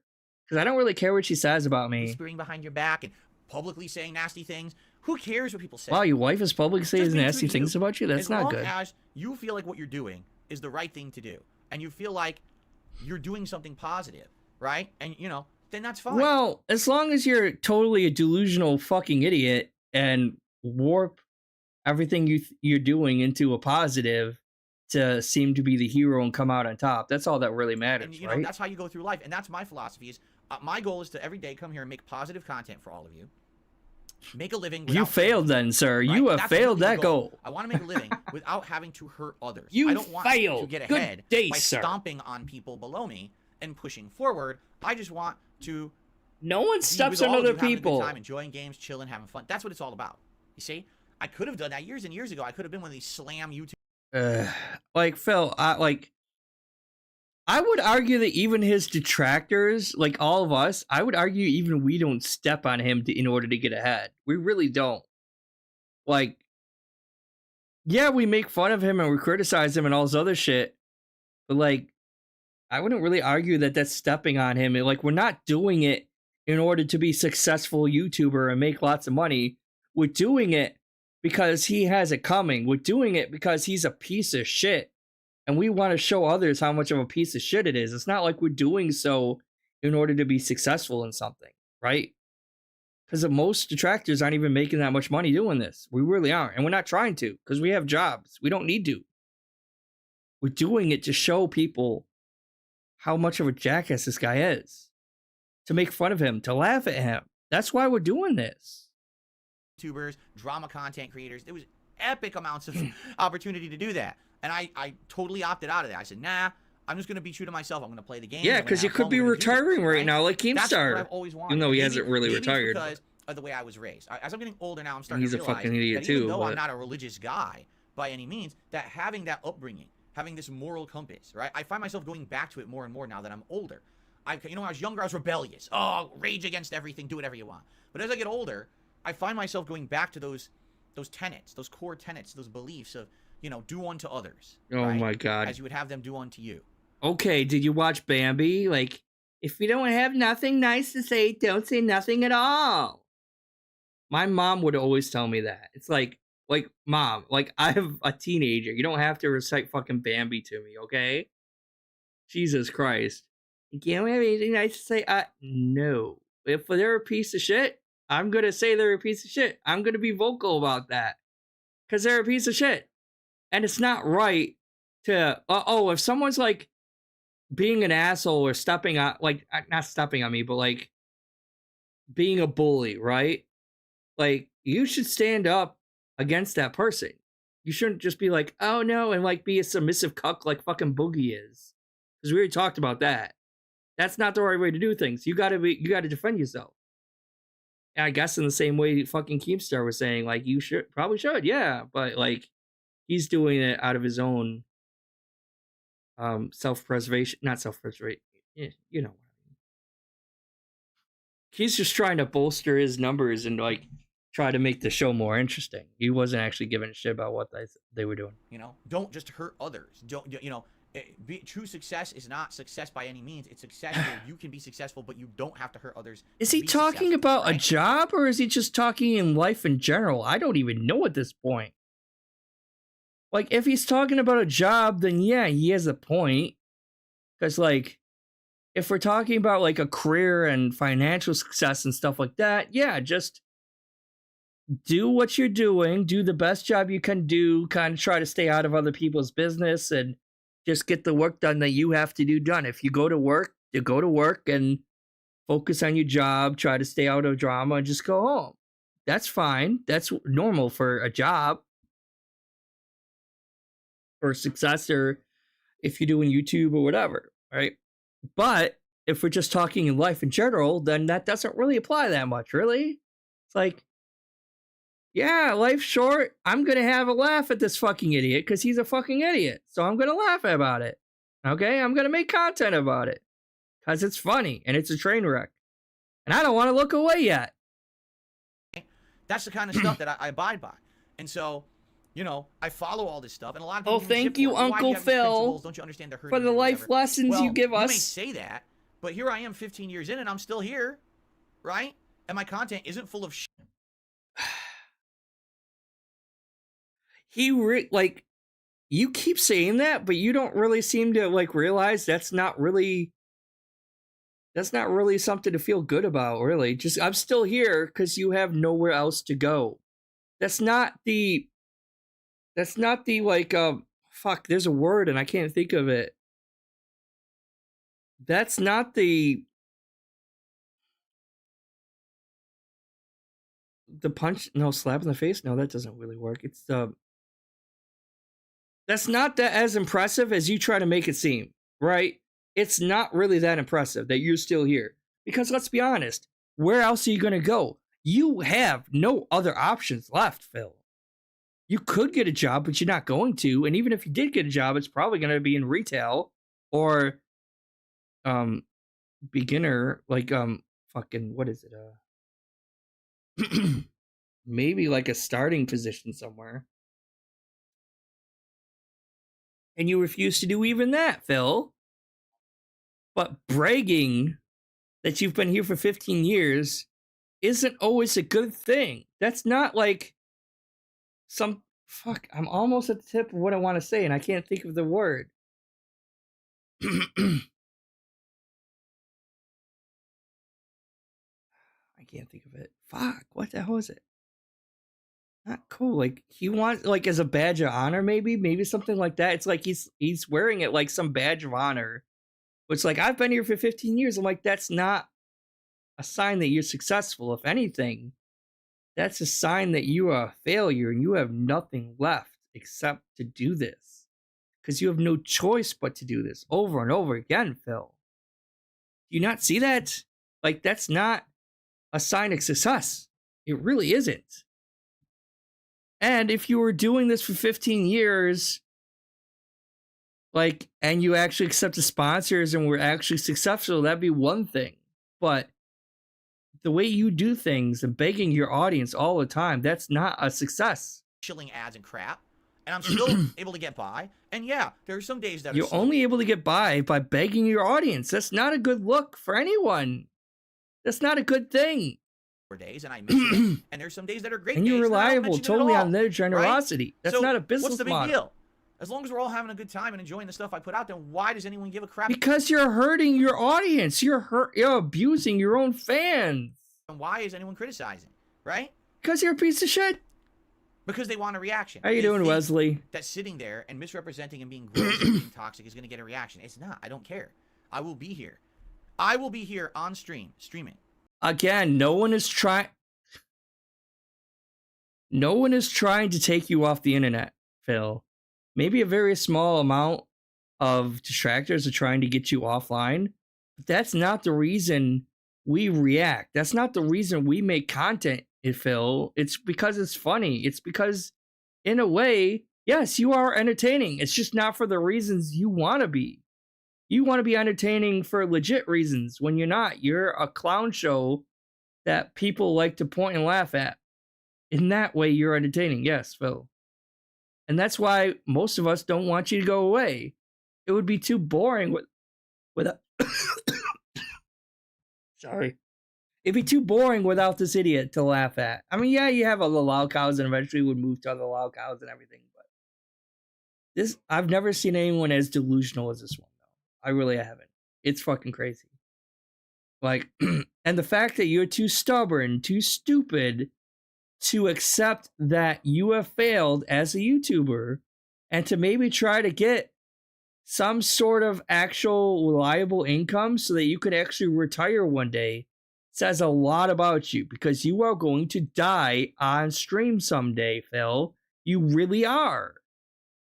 And you have no plans for the future or retirement, no 401k, nothing. I work a shitty part-time job. I still have a 401k. Like, it's a union with a 401k. Even though it's a part-time, it's still something. I have some money saved up for the future. What about you? You won't have anything. Every day that I choose than me. to, until I choose to no longer stream. I will make videos for YouTube every day that I choose It really to, is, until I though. choose to no longer make videos for YouTube. Do you understand? I'm not going anywhere. I've been here for 15 years, and I will continue to be here for as long as I so choose. And then the day that I choose to retire, I will retire.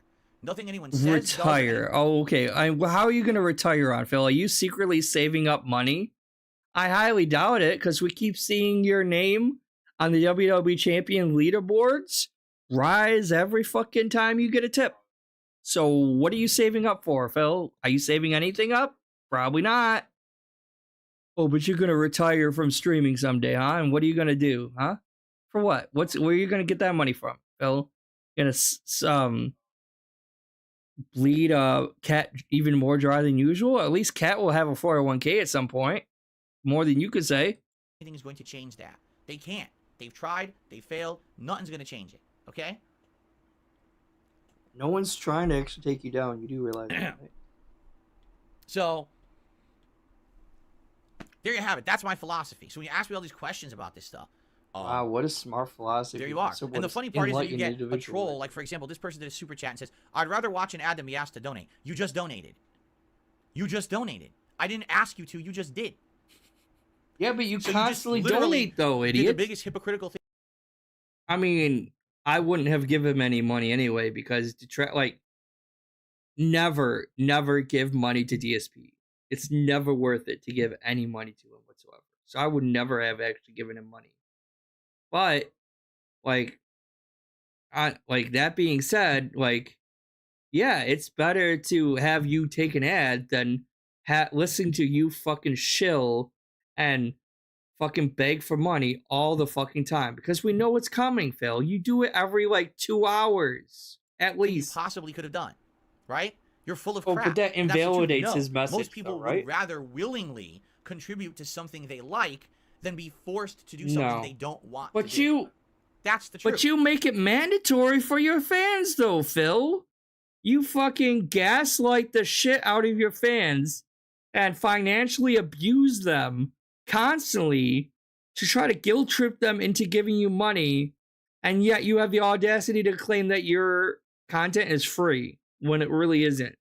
They're expected to pay up. No matter if they like the content or not, they're expected to fucking pay. It's an active choice. You're financially abusing your own audience. You're already given for free versus being forced to do something with against your will with absolutely no option to. Who is forced? If you put an ad on your video, that doesn't force your audience to fucking buy the product. They can skip ahead on the video, Phil. What are you talking about? Not do that. It's a big difference. What is he fucking talking about? No one's obligated to click the ad. Fallout 3 and 4 for the next long-form RPG melee build. Do not fucking play another fucking Fallout game. God damn. Huh? Someone tipped $1 says the difference with having sponsors, the viewer gets content and the product if they choose to pay for it. Yeah, they don't have to click the what? Sponsorship, dummy. I don't even understand what you're saying. No. Most people, the vast majority of people who watch someone's content with a sponsorship do not buy the product. They're forced to watch the ad for it, but they don't buy the product. It's a very, very small percentile of people who would actually partake in the product that's being advertised or shielded to them. All right. So I don't even understand what you're saying. But you can skip ahead. Like what you're saying is, well, for that insanely small, right? Insanely small amount of a group who will actually buy the product, they'll benefit. I guess you're right. But when you're making, That's not what they're saying. A video for public consumption, right? Like right now, this podcast, I'm not just making this podcast for people who want to contribute. He really thinks his content is that good that like he's saving his content and making it ad free for future consumption and to be like archived in the records some fucking where, and that people 50 years from now will look back and be able to enjoy the full extent of his content long after he's dead because it's just such fucking good content. Thank you, Philip Burnell, for making such good content that could be enjoyed for generations to fucking come. That's kind of what he's trying to say right here, really. Everyone wants to watch it. If you like the content and you've decided actively of your own volition that you want to contribute because you like said content, he doesn't. He has no 401k or any extra money saved up. He doesn't even own his fucking house, his condo. 1%, 0.0005%. You know what I mean? Like, that doesn't even make sense. The difference between you actively choose to support something because you like it, you're not forced to, versus you're forced to watch that ad for a product you don't care about. And there's nothing you can do about it. You must watch it. Are you fucking serious? Right? I'm forced to listen to you beg your own goddamn audience all the fucking time for money. That's what I'm forced to. I'd rather listen to like a 30-second, 1 minute fucking ad than every 20, 30 minutes on your stream listening to you fucking beg your audience for money. What are you talking about? It's completely different. Anyway, Engine and Tonic at TM. Like, he really is delusional. By the way, I guess we're not doing insane. a suggestion box because a lot of contributions started coming in, and now we're just constantly shouting them out. So I guess that's that. Engine and Tonic TM did a 10 pound super chat and says the best thing is no matter how you respond to anything, they'll try and spin it to make it sound like they won, i.e. calling you mad or crying. No, of course, again. No, we don't have to even do that. We could just take this whole like, who is it? What, Duty? Duty Streams. This is Duty Streams video. All Duty had to fucking do was clip it. Start here, end here. Post it up. And we just get to listen to this fucking mad, insane fucking rant. There's no need to twist this around. There's no need to have like audio mixing AI to like twist his words around and to actually change up what he's actually saying. We don't have to do any of that shit. All we have to do is just take it and post it up and say, here you go. Sorry. Ugh. Hold on. Sorry, my throat. But yeah, that's all we have to do. Like, we don't have to twist anything around. You are a delusional motherfucker. You're not talking in any kind of sense whatsoever. All we have to do is point at you and say, look, does this make sense to you? Because it doesn't make sense to us. you have to understand, they see me. Do you understand Lolcow culture? Like, it's pretty disgusting. It's like, so what we want to do, we're going to constantly talk about someone over and over and over, all right, to try to get a rise or something out of them. And the absolute moment that they respond. Yeah, like the audacity of this motherfucker to claim that he's doing this all for free when he said before, it's like basically tipping is mandatory to him. It really is. If you're a fan and if you're enjoying this content, you're taking advantage of him if you're not tipping him. That's how he does it. He gaslights his audience into giving him money every fucking day. Respond, we won. It doesn't even matter how they responded. We won because all we're looking for is a response. That's it. The moment that they respond to it, we got their attention. We got them to say something, right? So they see that as a victory. Hey, Native, how you doing? Yeah, unfortunately, I was kind of sick lately. I'm still kind of just getting over my cough. I had like the worst cough ever. I wasn't COVID because I did an at-home COVID test and I was negative for that. But like I've been dealing with this stupid stubborn cough for like a week and a half, almost 2 weeks, and it just won't go away fully. So that's why I've been kind of like haven't been streaming in a while. And I'm like, I'm going to try to do a short stream today just to like catch up with some stuff because there's so much stuff going on and it sucks. My throat's still not fully. To them, they've already won. And of course, what they're going to do is they're going to constantly keep spinning it in a negative way to kind fucking of sound like Phil with all this coughing and clearing my throat and everything. I've already said this before. Hate it. Like today, I could right now go outside and walking down the street. Yes, I could stop I agree. I approve of this, Phil. Go outside and touch some fucking grass for once.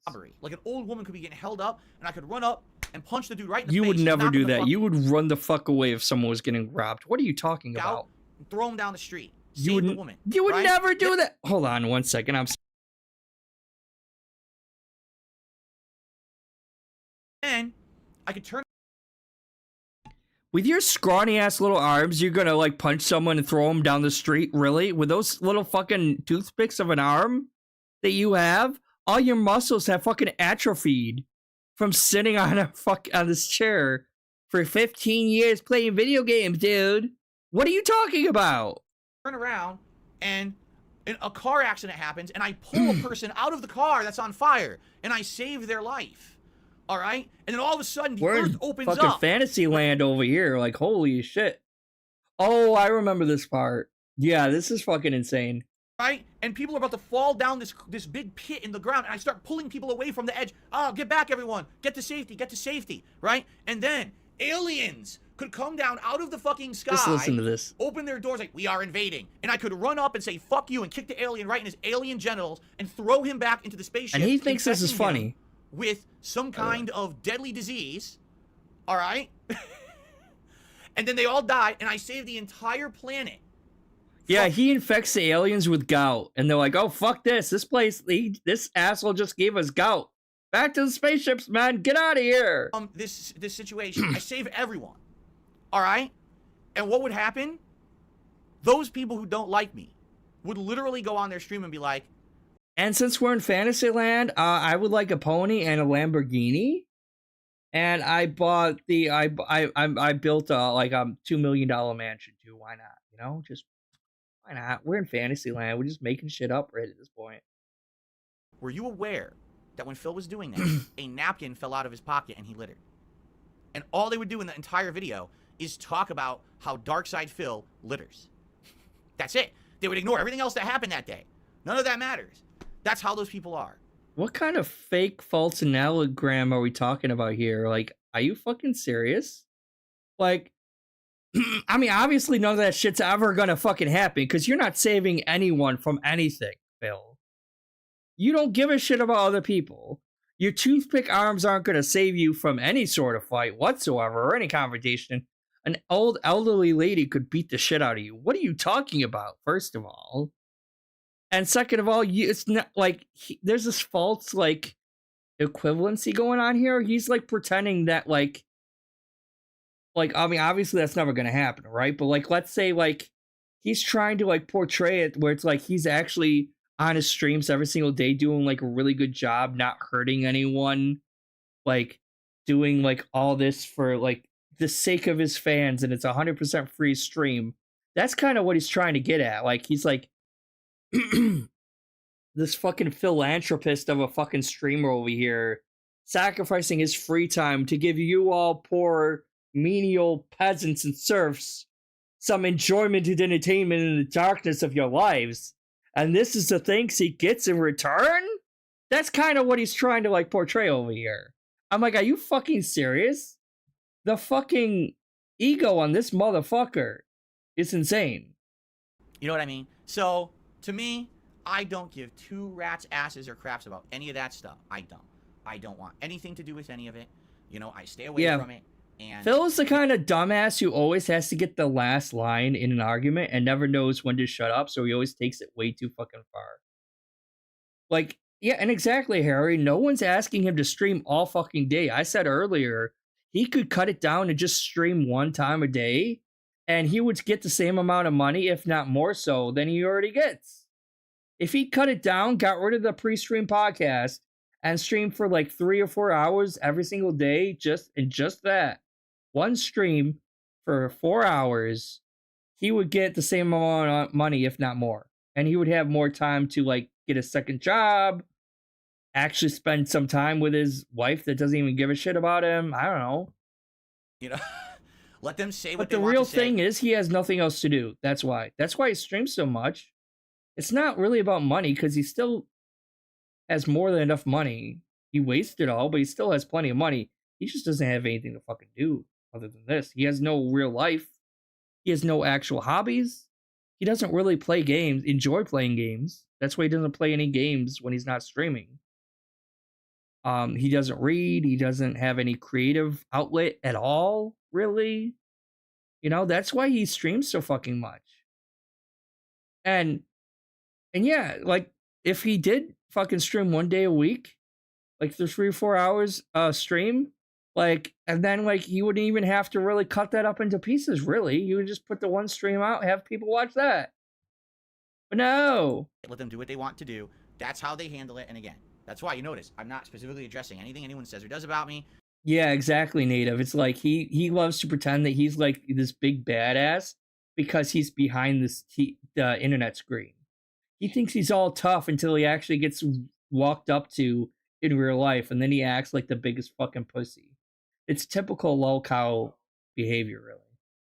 It's just generalities. I have no idea what they say. I pay no attention. That's what You I'm got saying, people Wesley. Literally right now. He literally thinks he's doing like some public service to fucking humanity, that his streams are so fucking great that like he's doing this huge public service to everyone, and everyone else is so bad and evil for taking that away, when it's like he's just some clown show online, and the only reason he has any kind of infamy whatsoever is because he's a fucking laughing stock and so delusional. So people say, "Oh, they're talking about you on a show." I don't care. I don't care what they say. I don't want to know what they say because it will. But you always talk continue. about it they all want the is my time attention, about and what they will not say. get it. I'm here on my normal day of work.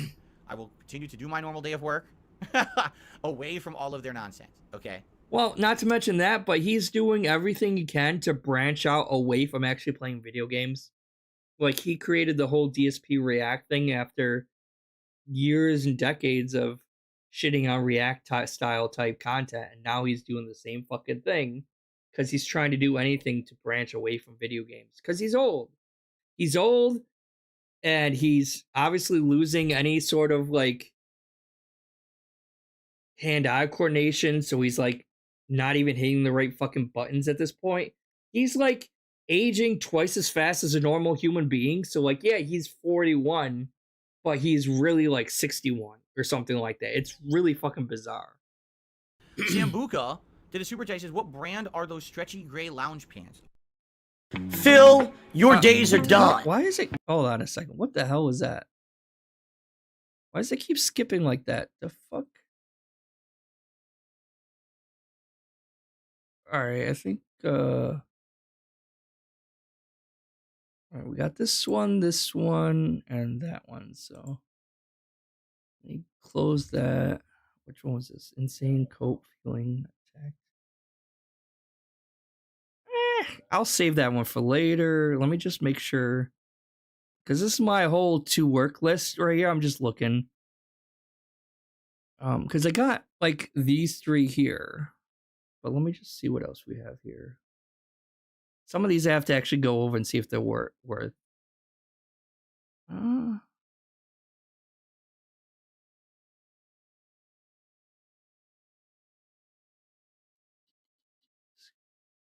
Yeah, that's all older shit that I'm gonna have to look at later. Wait, is there a thing to stop the autoplay thing? I can't remember actually. Because I don't want it to go down to the next video after it's done. Oh well.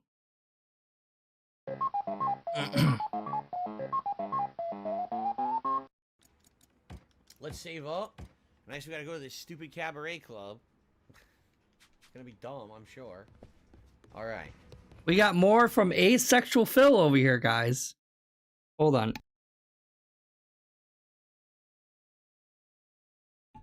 Ah, stupid throat. Let's just get it over with so we can get back to the story. More perverted Japanese culture. Oh yes, they're so perverted, they just can't Phil. Stop being perverted no matter what game Oh you my play. god. The perverts come out to play. So why are you playing this game if you don't like Japanese culture then, Phil, huh? Why? The perverts come out to dance and play. It's so perverted to want to have romantic not what's the right word? It's not intercourse, it's not attraction, it's romantic chemistry, I guess, with another human being. Oh, the horror of wanting to talk to someone else. What? Oh boy. Here it is. Club Perverts. Welcome to Club Perverts. Our service costs at 10,000. Like, why is he acting like it's fucking like a prostitute den? You do know that no one's actually going in there and having sex, right? It's you're literally just paying for a company. Like, whether you're lonely or whatever, it's not like they can actually go and have sex with the ladies there, Phil. You do know that, right?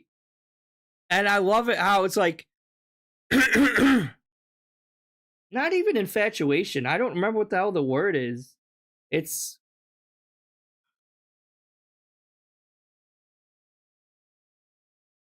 hold on.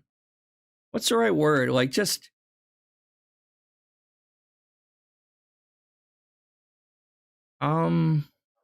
fuck, what is the right word? Not infatuation, it's not attraction, it's like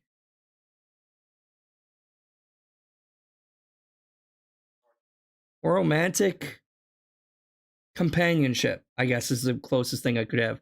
Just someone there to talk to like spend time with, because you're fucking lonely. And it happens a lot, Phil. Like to actual real humans who have real human emotions. It happens to people. If people aren't married or don't have a girlfriend or boyfriend or whatever, it happens. Like everyone gets lonely. Like I don't understand what the hell he thinks. It's like he literally thinks people go here and have sex or go there and wank off to these ladies. I'm like, I don't think that's how it works, Phil. I mean, I don't live in Japan. I don't know. But I'm pretty sure that's not how it fucking works. People just go there because they're lonely and they want to have some kind of maybe romance, not even really romance, really just companionship. Man, they're forcing me to do this. And then he acts like such a whiny bitch. Oh boy. I mean, I'm sure either one is going to be so respectably conservative, right? Come on, you got to go for K. I mean, look at that face proportions. She has a lot better face proportions, like than her. Like she has too long of a head. I don't know. I'm just being weird about it. Right. I'm sure they're both nice. So it doesn't really matter. You know, each one's going to be stupid. Here, we'll just... Plus, you got to have a thing for glasses. It doesn't matter. Here we go. He's fucking Japanese. There's nothing you can do about it. Oh my god, he is such a little whiner. They love this shit. Once again, I don't. The graphics are actually really pretty, or really good though. And they pay money. I will say that. To spend time to talk to people. Like the graphics are like super better, like in this one, in this part anyway. It actually looks like, I mean, she is a real person, but like, actually, isn't that kind of weird? Because it's like all the rest of the characters, they obviously look like a game. But you got her over here who's actually like a real person that they just kind of like thrown in the game itself. Hey, I resent that, Ari. who are half naked, right? But you get nothing out of it. Half naked, she's just in a dress. Like, have you never been out with like a woman before in like a fancy restaurant or something? It's like, or a party, or like girls dress up. Virtual They like to dress relationship, up. 'cause What are in you Japan, talking they're so about? into their own culture of work. Oh that my they don't have God. real relationship. A Phil, lot of stop people talking. You anyway. clearly don't understand anything. He does. So- Like, he's like strangely of like scared of intimacy. He really is. He hates like actually intimate, like being intimate with anyone, even his wife, I'm sure. Like, he's afraid of it. It's nice to meet you. Sounds good. Let's Honestly, Wesley, I don't think you're too far off. He is clear. Like, my theory about this is not that Kat's like a super jealous type. I don't think she's jealous at all of him, to be honest. Hold on one second. I'm sorry.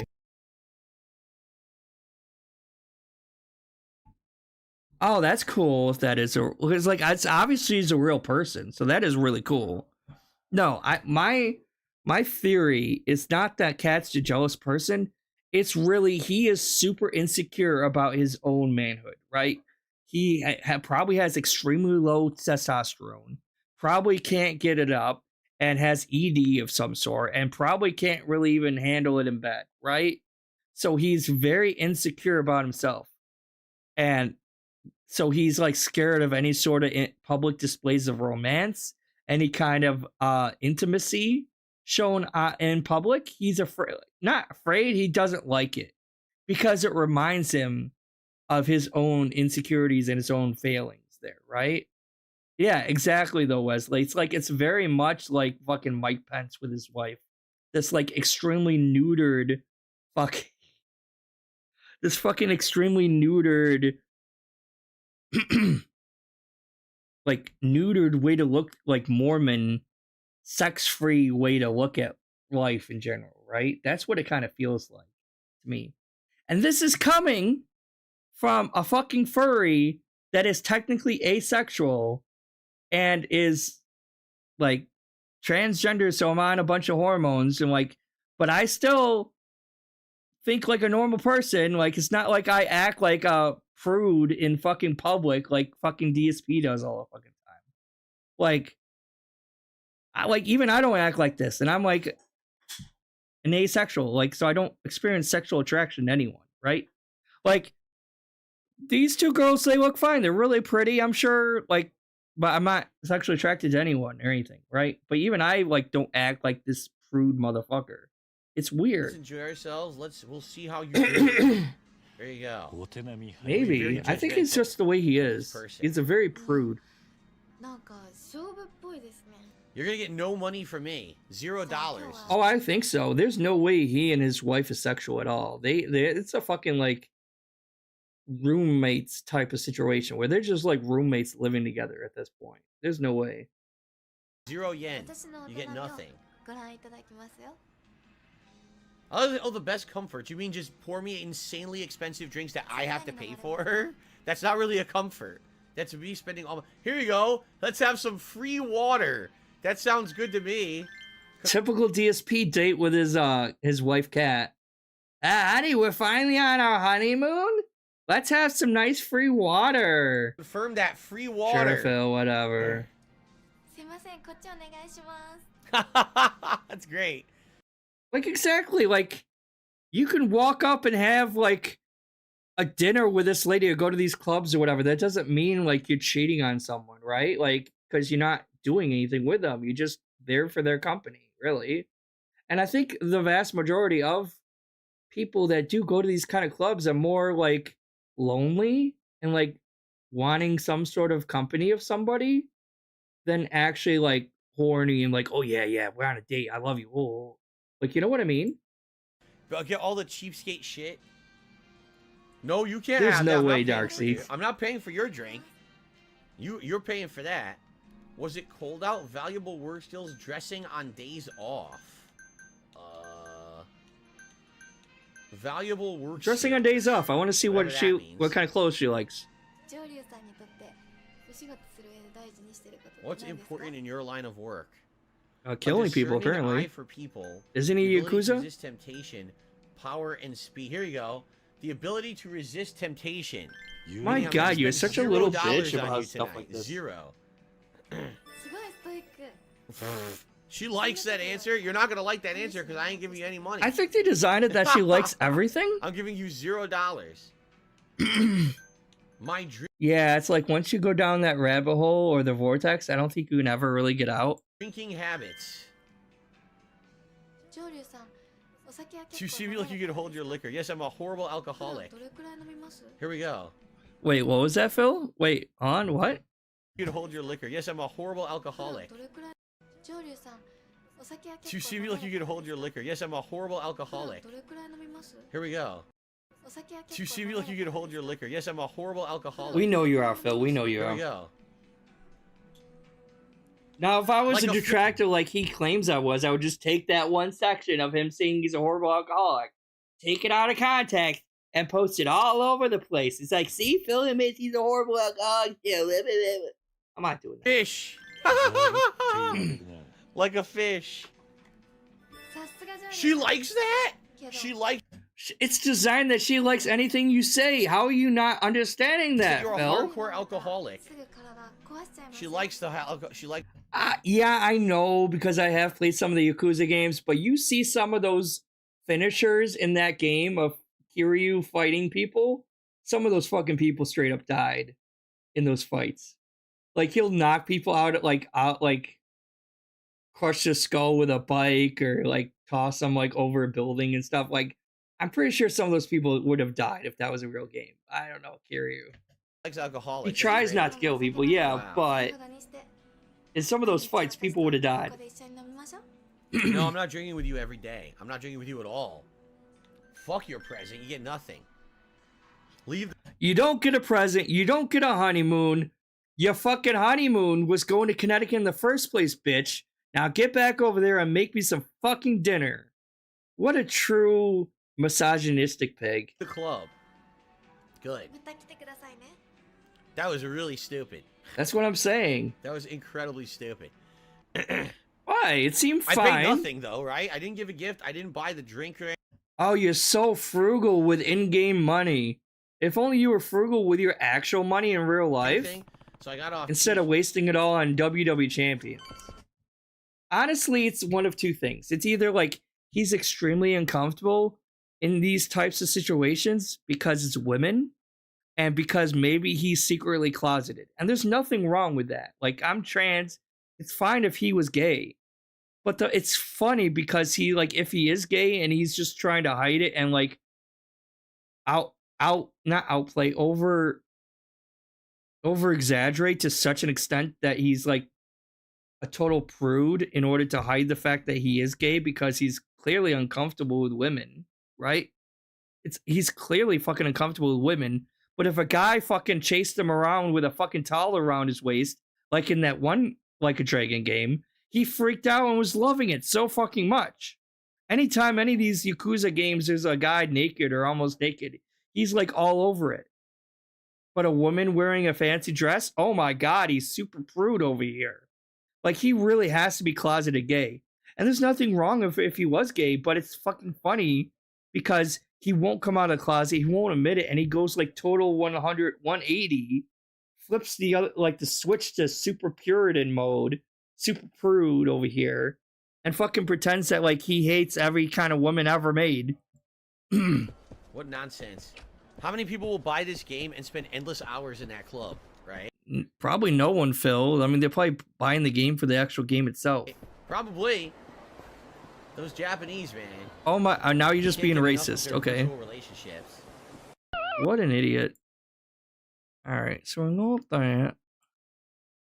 I need that money. I really, really do. I need that money. Really. With all. And Chestnut. Relaxing with us here tonight. Rammer was probably the only person he really cared for in a long time. Side questing and relaxing here with all of you. I don't want no stress tonight, man. Yeah. And all that money that he claimed was to save the house and for taxes, he was just using to bring Cap to and from his place all the time. So it's like, it wasn't actually for taxes. It wasn't to save the fucking house. he basically did have an escort, even though he claims it wasn't an escort, but you're still bringing a bitch over and paying for her to come visit you all the time. How is that not an escort? Just because you weren't paying for her, but you're still paying for her to come over? No, I could possibly do everything in the game, but I don't know if we will. We'll find out. Alright, you guys ready? Let's begin. Alrighty, everyone. Good evening and welcome back to Like a Dragon Gaiden, my chill game that I've been playing for several weeks and really enjoying playing it. Very chill with all of you. At this point, we're around 18. Chill with all of you. How many times can I fucking say chill? Strides and great progress. Kat is just a beard because she's obviously not attracted to DSP whatsoever, and she needed shelter. And DSP needed a guard so he wasn't ever called gay, because in his mind, he's just a toddler playing house. It's like, well, in order to be respected as an adult, I need a wife, right? So I need to have the wife to like look like I'm a straight guy. So I'm gonna have the wife. She could cook and take care of me and basically be my mommy, right? And she gets a place to live, and there you go. And then I'll act super weird if any like woman comes on screen, because that's just creepy and gross. Girls have cooties. Guys don't have cooties though. So I can laugh my ass off when there's a naked guy on screen. That's fine. A ton more missions to do. I believe not only do we have 3 more here, but I believe these are all related to, see, the black swallowtails. But outside of those, there's a ton of new miscellaneous. Hold on one second.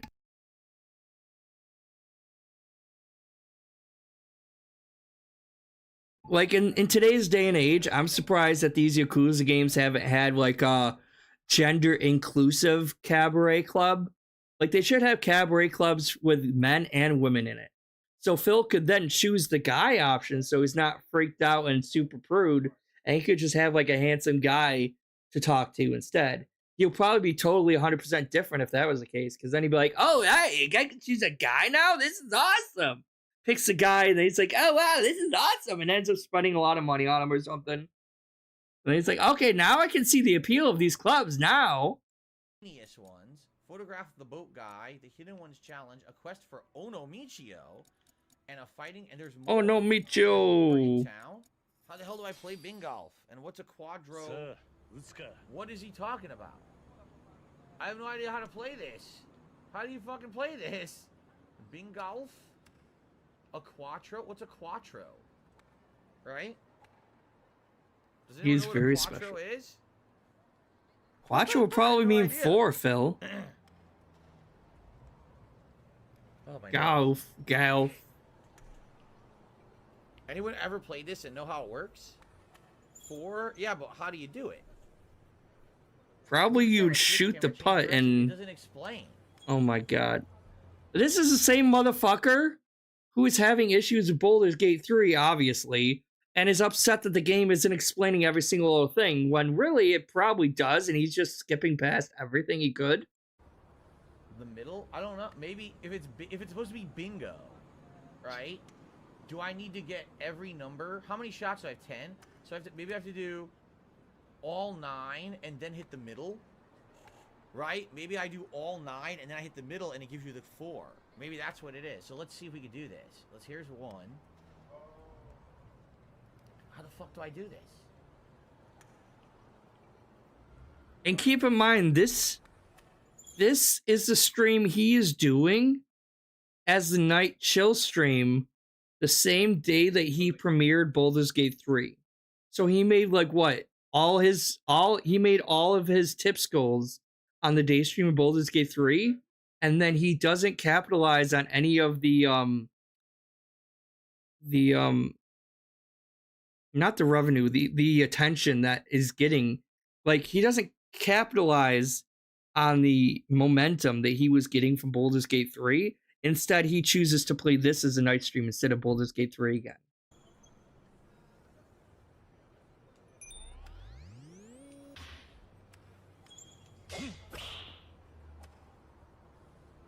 Okay.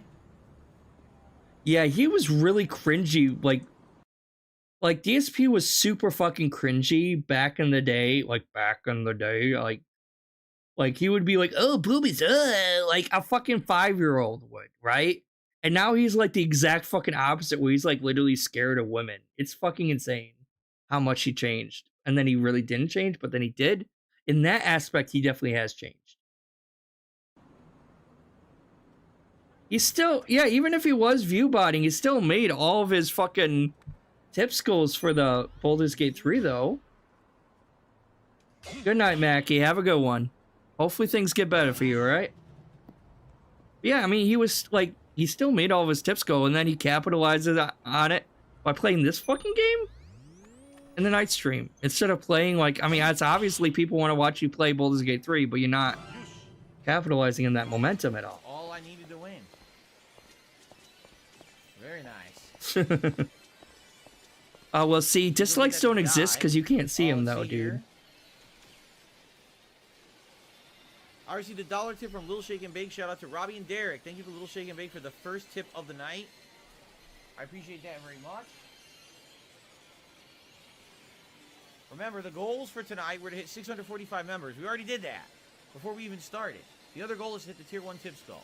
So if you guys are thinking of supporting the stream tonight, if you could tip tonight, that would be... What do we get for those goals, Phil? You literally give nothing for your membership goals. Like, every time he says, oh, the membership goal is 645, we hit that. Okay, well then, what do you have to show for it? What are you giving your fans in return for them getting that fucking membership goal? You got nothing. Nothing. Wow, and I appreciate that very, very much. Little Shake and Bake for getting that started. Thank you.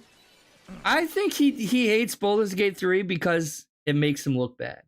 He knows he doesn't know how to fucking play it. He knows he's too stupid to play it. And that's why he doesn't like it. Because he knows it's going to make him look stupid. And he is very stupid. Nice. But he knows it's going to give it away that he's stupid. Oh no, Michio. So, we're still looking for a kid in green. Excuse me. I received a $2 tip from Twitch with a thumbs up icon. Thank you, Twitch. Twitch is going to slowly pay me back for all the years that I lost revenue being kicked out of their partner program for literally doing nothing. Oh, Baldur's Gate 3 has all those, though. Just a bunch of assholes. And more.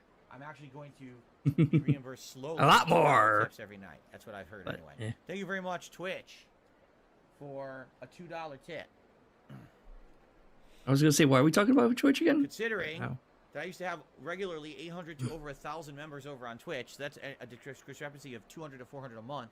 If you do the math, the revenue I used to make, they basically owe me like $1,000 a month. So The audacity of this motherfucker. No, they actually don't. Because you violated their fucking terms of service, asshole. So they don't owe you jack shit. What are you talking Anyway, about? let's And continue. most of that was gifted subs anyway. Because it was a lot easier to gift a prime sub or free prime sub You. than it was to There's a key here. We Thank never you. got. First pay of all, money. Thank you for those gifted memberships earlier, Little Shake and Bake. Thank you for the few super chats that have come in, guys. Right now, I No, of course completely suck not. With tips. The goal is to hit the tier 1 tips. And the goal every stream. audacity of this Continue to motherfucker to really say stuff like that is just insane to me. Like, they've given you so fucking much, and you're just trying to, like, rob them for even more money, but man. Only basically hit it like It's fucked by, like, up. a few bucks. Tonight, as you can see, tips are real slow. It would be great if we could have a few tonight. If you're thinking of supporting, that would be a great way to support the stream. You know, if you wanted more tips, you probably should just play Baldur's Gate 3 since you hit all your tips goals on that. Okay? All right, let's take a brief break. I'm going to mute the mic, go pee, come right back, and we'll continue. And you know yourself that, like, the night streams don't get them as much tips as the day stream anyway. So why would they give you all that money? Still an S rank. All right. I got to I have received money. a $5 tip.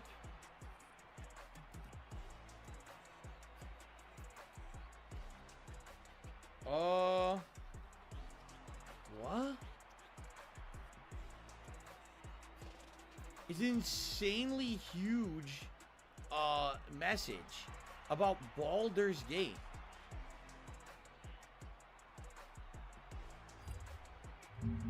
He says Oh, shit. I'm unnecessarily hostile towards Baldur's Gate. I mean, you are. What? Oh? Does anyone know that I've been unnecessarily hostile? You towards have been. What are you Baldur's talking Gate? about? What are you talking about? What are you talking about?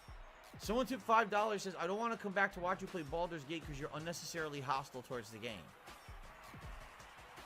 Everyone says they loved my first stream. But you've been treating it unfairly this whole time, so why I'm not going should... to derail my stream tonight talking about it. Thanks for the $5 tip. I have no idea what you're talking about. I have no idea what you're talking about, dude. What the fuck? Fair to it. I was not going to judge it unfairly. I was going to treat it like a game I've never played before, which I've done. I told you guys I think the playthrough is going to work as long as people show up and engage with me to explain how to play it, because it seems like a very difficult game, just like Dark Souls is, right? Did I not say all that? It's really not that difficult unless you're mentally challenged. I'm being unfair to the game. I have no effing clue, but I'm not going to argue with you about it. If you don't want to come back, you don't have to come back. I appreciate the $5 tip, but you didn't have to announce that specifically you're not coming back to watch it. I don't get it. All right, let's continue. Yo, when was the... Yeah, I was like, oh, I did do a giveaway all those times ago. And I'm like, oh, you mean from those game codes? Yeah. But those were like, people gave him those for free. Like, he wouldn't actually give anything away that he actually paid money for. No clue. Yeah, I think so. Yeah, it wasn't necessarily unnecessarily unfair to it. Yeah, you kind of were. Damn. Bonesaw is ready. Fucker. It's playtime. Oh my god, how do you fucking avoid that? Macho Man Randy Savage. It's a cage match. Oh my god, it's a cage match. The first thing I do, I punch it, he hits. Oh, it almost sounds like you suck. You can't even like line up to hit him. And like this game looks pretty fucking easy too, so it's like the one time in the game he's actually facing some kind of difficulty and he's just bitching finally about it. Like this game is like super fucking easy, and like this is like one of the few times he's probably faced any kind of resistance whatsoever. Yeah, this is complete bullshit. It's not a fair fight at all. You're getting your ass kicked, dude. Maybe you should like avoid or dodge when he's going to swing his sword. That would probably be a good idea. This is complete nonsense. I must break you. It's completely unfair. Oh no! His sword hits you when you're behind him. So what do they expect me to do? I don't have a gun, right? I don't have a gun. So obviously Phil doesn't want to play Baldur's Gate 3, and originally he said he didn't want to play Baldur's Gate 3, and then someone gifted him Baldur's Gate 3. Now, I honestly would respect Phil more if he said, no, I'm still not going to play Baldur's Gate 3. I don't want to play it. It doesn't look interesting to me. And then he should have either returned the code or the game for Baldur's Gate 3 to the fan that gave it to him, or asked if it would be okay if he could give it away to a fan for someone else to get the game. I would have respected him more if he did that. Like, if such and such, like, let's say OIC. If OIC gifted him Baldur's Gate 3 and he's like, well, dude, I appreciate you giving me Baldur's Gate 3, but I don't really want to play it. It's not really my type of game. I have all these other, like, what? He doesn't even need an excuse. Like, it's his stream. He doesn't have to play the game if he doesn't want to play it. Yeah, he's passing on a good opportunity to make some decent money by not playing it, but it is his stream. It's his ability to not play a game if he doesn't want to play it. That's fine. I would respect him more if he did that. And if he would just be like, thanks, man, I really appreciate it, but I don't really want to play it, so you can have the game back. Or if you don't want the game back, is it okay if I give it to another fan in the giveaway? Because I'm just not really that interested. That's what he should have done. But no, now he's trying to force himself to play it and making it his viewers' faults on why they want to play, on why he's playing it. It's like, well, you guys better fucking support me because I'm playing this game that you guys wanted me to play 4 months ago, mind you. And it's like, oh, well, yeah, people wanted to see you fucking play it when it was new, when it first came out. Most people have already watched it or played it themselves by this point, Phil. So viewer retention is probably not going to be all that great. I guess for that, I guess what I have to do is get my my heat gauge up, right? And that's another thing. Like Baldur's Gate 3 is really bad for autosaving. Like they hardly autosaves at all for Baldur's Gate 3. You gotta quick save a lot. And that's one thing I'm not really gonna get on him about is save scumming a bit in that game, because like I don't really save scum for combat fights, but like if there's a dice roll outside of combat, like I kind of want to see the outcome of my choice that I pick. So if I fail a dice roll, I would want to save scum to restart that, you know? So it's like if I'm in the middle of like dialogue and there's a choice to do a perception check, intelligence check, whatever check it is, I would quick save so that I could, like, if I fail the initial roll, I could quick load and get the right roll, because I want to see the outcome of dialogue option that I picked. So I'm not going to shit on him for save scumming, because I do that, just not for combat, because I usually don't need to save scum for combat unless it's like a big boss fight or a shitload of enemies or something. Oh, I You usually don't have to. Dodge. It didn't work. Unless it's an exceptional, like, really hard. Come on. How am I taking this? Oh yeah, he's not finishing Baldur's Gate 3. No way. You're fucking with me. This is ridiculous. The guy walks up and only attacks me from behind. I can't punch him. That made no sense at all. That made absolutely no fucking sense in any way. Well, you know what? I'm just gonna cheat then. Fuck this. I'm gonna do like I did before. Oh, you mean he's cheating like always? There you go. Fucking cheated. I Well, had it down that's to the end and it fucking that's the cheated. good thing about Baldur's Gate 3. That's what makes it amazing. You could have one playthrough and then do another playthrough and it'd be totally drastically different, like a whole nother fucking game. There's so many options, so much stuff to see, and you're never gonna see it all. Like unless you like, you're gonna have to do countless playthroughs just to see everything. It's crazy. And it's like, because like I was taking my time. I'm not done with Baldur's Gate 3 yet.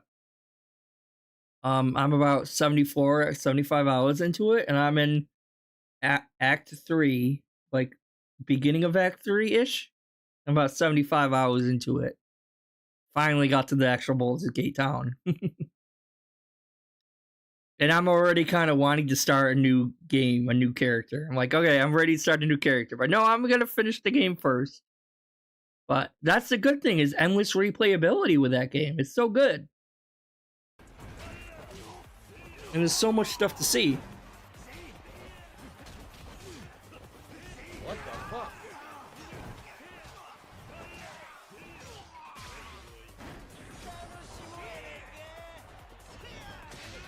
What happened? I countered it. It didn't work.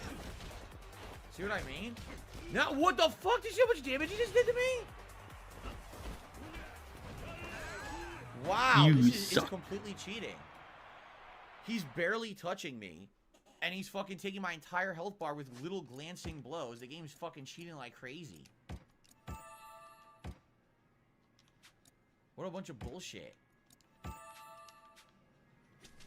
But next time around, hopefully we will. I think next time we'll probably win. Yeah, I think that's part of it was they really do. And then jump right into he clearly is not level. Anyway, equipped to handle such a game as that. Thank you. You know, particularly thank you, Little Shake and Bake. You gifted a bunch of memberships earlier. That was nice of you. And for the few tips and super chats that came in, I appreciate that. Next stream of this will be on the weekend, you know, coming up. So, you know, mark your calendars. I think it's like Saturday night or something like that would be the next time that we play this. Okay? All right, guys. Thank you, and see you next time. All right. All right, everyone. That's going to be it for tonight. I do appreciate you all hanging out with me. Remember that tomorrow we return to Baldur's Gate. So I'm just trying to find the thing that I want. And tomorrow night will be Call of Duty, but we never determined what I'm doing. I was asking you guys for the past couple of days, would you prefer Warzone or multiplayer? And there didn't really seem to be many opinions on it. I wanted to do Call of Duty just for variety, rather than doing more Street Fighter, because I knew I was going to be doing more Street Fighter on Friday. So, I don't know. I'm kind of unsure what to do tomorrow night. Maybe I'll try to determine that during the podcast tomorrow. But it was a good streaming day today. I enjoyed the progress, both in RoboCop and here in the chill stream. There was another one I was looking for, so I'm just trying to find it really quick. I hope that you will join me tomorrow for the Baldur's Gate. You know, a lot of people were so excited for Baldur's Gate yesterday. Hopefully those people will these show are up kind of again old. tomorrow. I find it hilarious, though, that someone literally came on stream tonight and said, I'm being unfair to Baldur's Gate, and that's why they're not coming back tomorrow. I'm like, huh? I don't know what you're talking about. Moxorus, every single time you've ever said you sent me a tip, you never sent me a tip. You're full of it. You're literally lying every time. You never once sent me a tip. So why shouldn't I just ban you now? Because you're doing it again tonight, right? Yes, Jade, I know you're not digging Baldur's Gate 3. You'll just come by to say hi. That's fine. Keep in mind the podcast is before that anyway, right?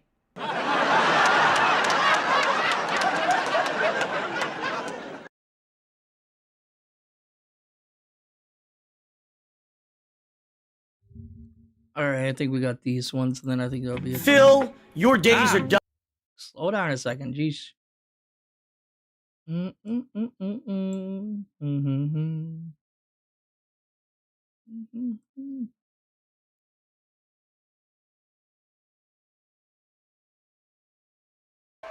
Well, let me tell you something, brother.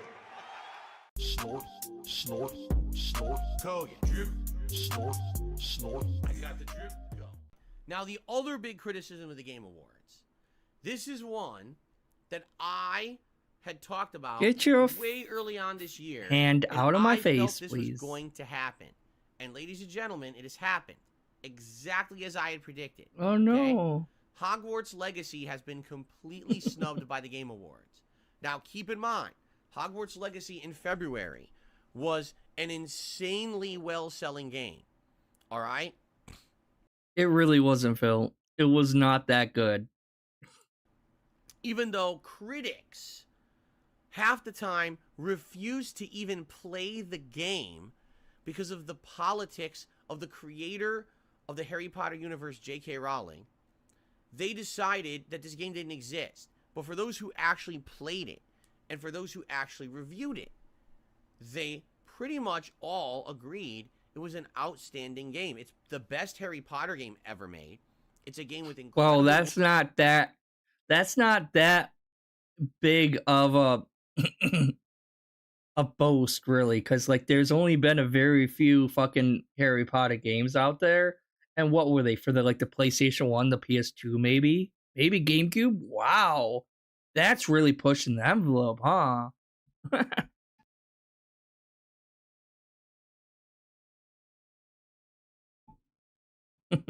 world design, incredible art design, implementation of the lore of a universe that up to this point we'd only seen kind of in books and movies, and turning it into a truly interactive open world experience, the likes of which you've never seen before, right? In fact, if you are a fan of Harry Potter, like the only thing that you could probably argue is... All right, so I've talked about this before. I just really wanted to ask you guys in chat right now. Have you guys played this game? Is this game actually good? I don't think it is. That's just me. And I might be biased. But personally, obviously, I'm not a big fan of J.K. Rowling. And I was never, honestly, even that big of a Harry Potter fan. And this was before I realized I was trans. This was before I came out or anything about woke or any of that shit. Even before all that stuff, when I was a kid, when Harry Potter was first coming out on books and everyone was reading it, it just didn't appeal to me. It wasn't my kind of book. I loved reading. It just wasn't my type of genre. It just doesn't seem interesting to me. So I was never that big into Harry Potter, but like what I have seen of the game itself, it's pretty unimpressive. It's no Game of the Year contender at all. Like, sorry, it's just Spider-Man 2 looked more deserving to be in Game of the Year than this game. It just didn't look that good. completely missing from Hogwarts Legacy is Quidditch. They didn't put it in it. They have the arena, and they didn't put it in there. And that's pretty darn sad that it wasn't in there, because that is a thing that is kind of synonymous with the Harry Potter universe and the great... Oh no, it's this fictional sport that she made up. Everything else was there. Oh darn. Your synonymous, your enemies, right? There are different enemy types and things, different kinds of magic. And like, sorry. It's just the whole magic attack combat system didn't look very good at all. Like, I've seen like PS3 games that had better, more impressive looking magic attacks than this game does. Like, you play the original Dragon's Dogma or even Kingdoms of Amalur on the PS3, and they have more impressive looking magic attacks than this pilly little ping, ping, ping, like magic that you attacking with in fucking Harry Potter. It didn't look impressive. It didn't have the right sound cartography that they were using, or the right emphasis on like to make it look like it's a strong, decent attack. It's just like a weak little magic frizz attack. Didn't look very like it held much weight. Does that make sense? Interesting in the way that they did it. Again, being able to explore the actual Hogwarts. None of what he's saying right now qualifies it for Game of the Year, though, Phil. Okay, so you're a fan of Harry Potter and you like the game. That's great. I'm not really seeing anything that you're saying and why that would make it Game of the Year automatically. It looked kind of boring. Of magic, and then also going out to the towns and things around Hogwarts and seeing how this world is built in a 3D environment and how, geographically how it's laid out and all of that. Okay, fine. If you liked it, you liked it. But again, this is not Game of the Year contention. In this world. And in fact, as I was playing the game, I told you guys it wasn't perfect, right? I was honest. I said basically the problem with, excuse me, the real problem with Hogwarts Legacy is that when you get to the final third of the game, you've seen the game. There's really nothing new in the whole final third of the game. And it feels like they kind of ran out of ideas. There's really no new magic that's implemented, or the magic that is implemented is too similar to the magic you already have. There's no new traversal. It's all just riding the broomstick around and doing things like that. It's the same kind of puzzles. It's the same kind of dungeons. It's all the same kind of stuff, right? So once you get to that point of the final third of the game, it definitely fizzles out. The ending of the game is interesting, but that whole final 10, 15 hour experience is kind of boring, right? So, yeah, it's not absolutely flawless or anything, but the fact that you have a world that for the first time ever, I'm just going to name some of the games that came out in 2023 really quick. Actually, I'm not going to bring that over there. Super quick, that I would pick as Game of the Year over Hogwarts Legacy, besides what actually won Game of the Year, which is Baldur's Gate 3. And Baldur's Gate 3 100% deserved Game of the Year. No question. 100%. All right, so we got Tears of the Kingdom. Definitely better than Hogwarts Legacy. We got I'm not going to include any of these like remakes or like, because like you have Metroid Prime Remastered, which isn't a new game, so I'm only counting new games. Xenoblade Chronicles 3 Expansion Pass, I'm not going to count that either.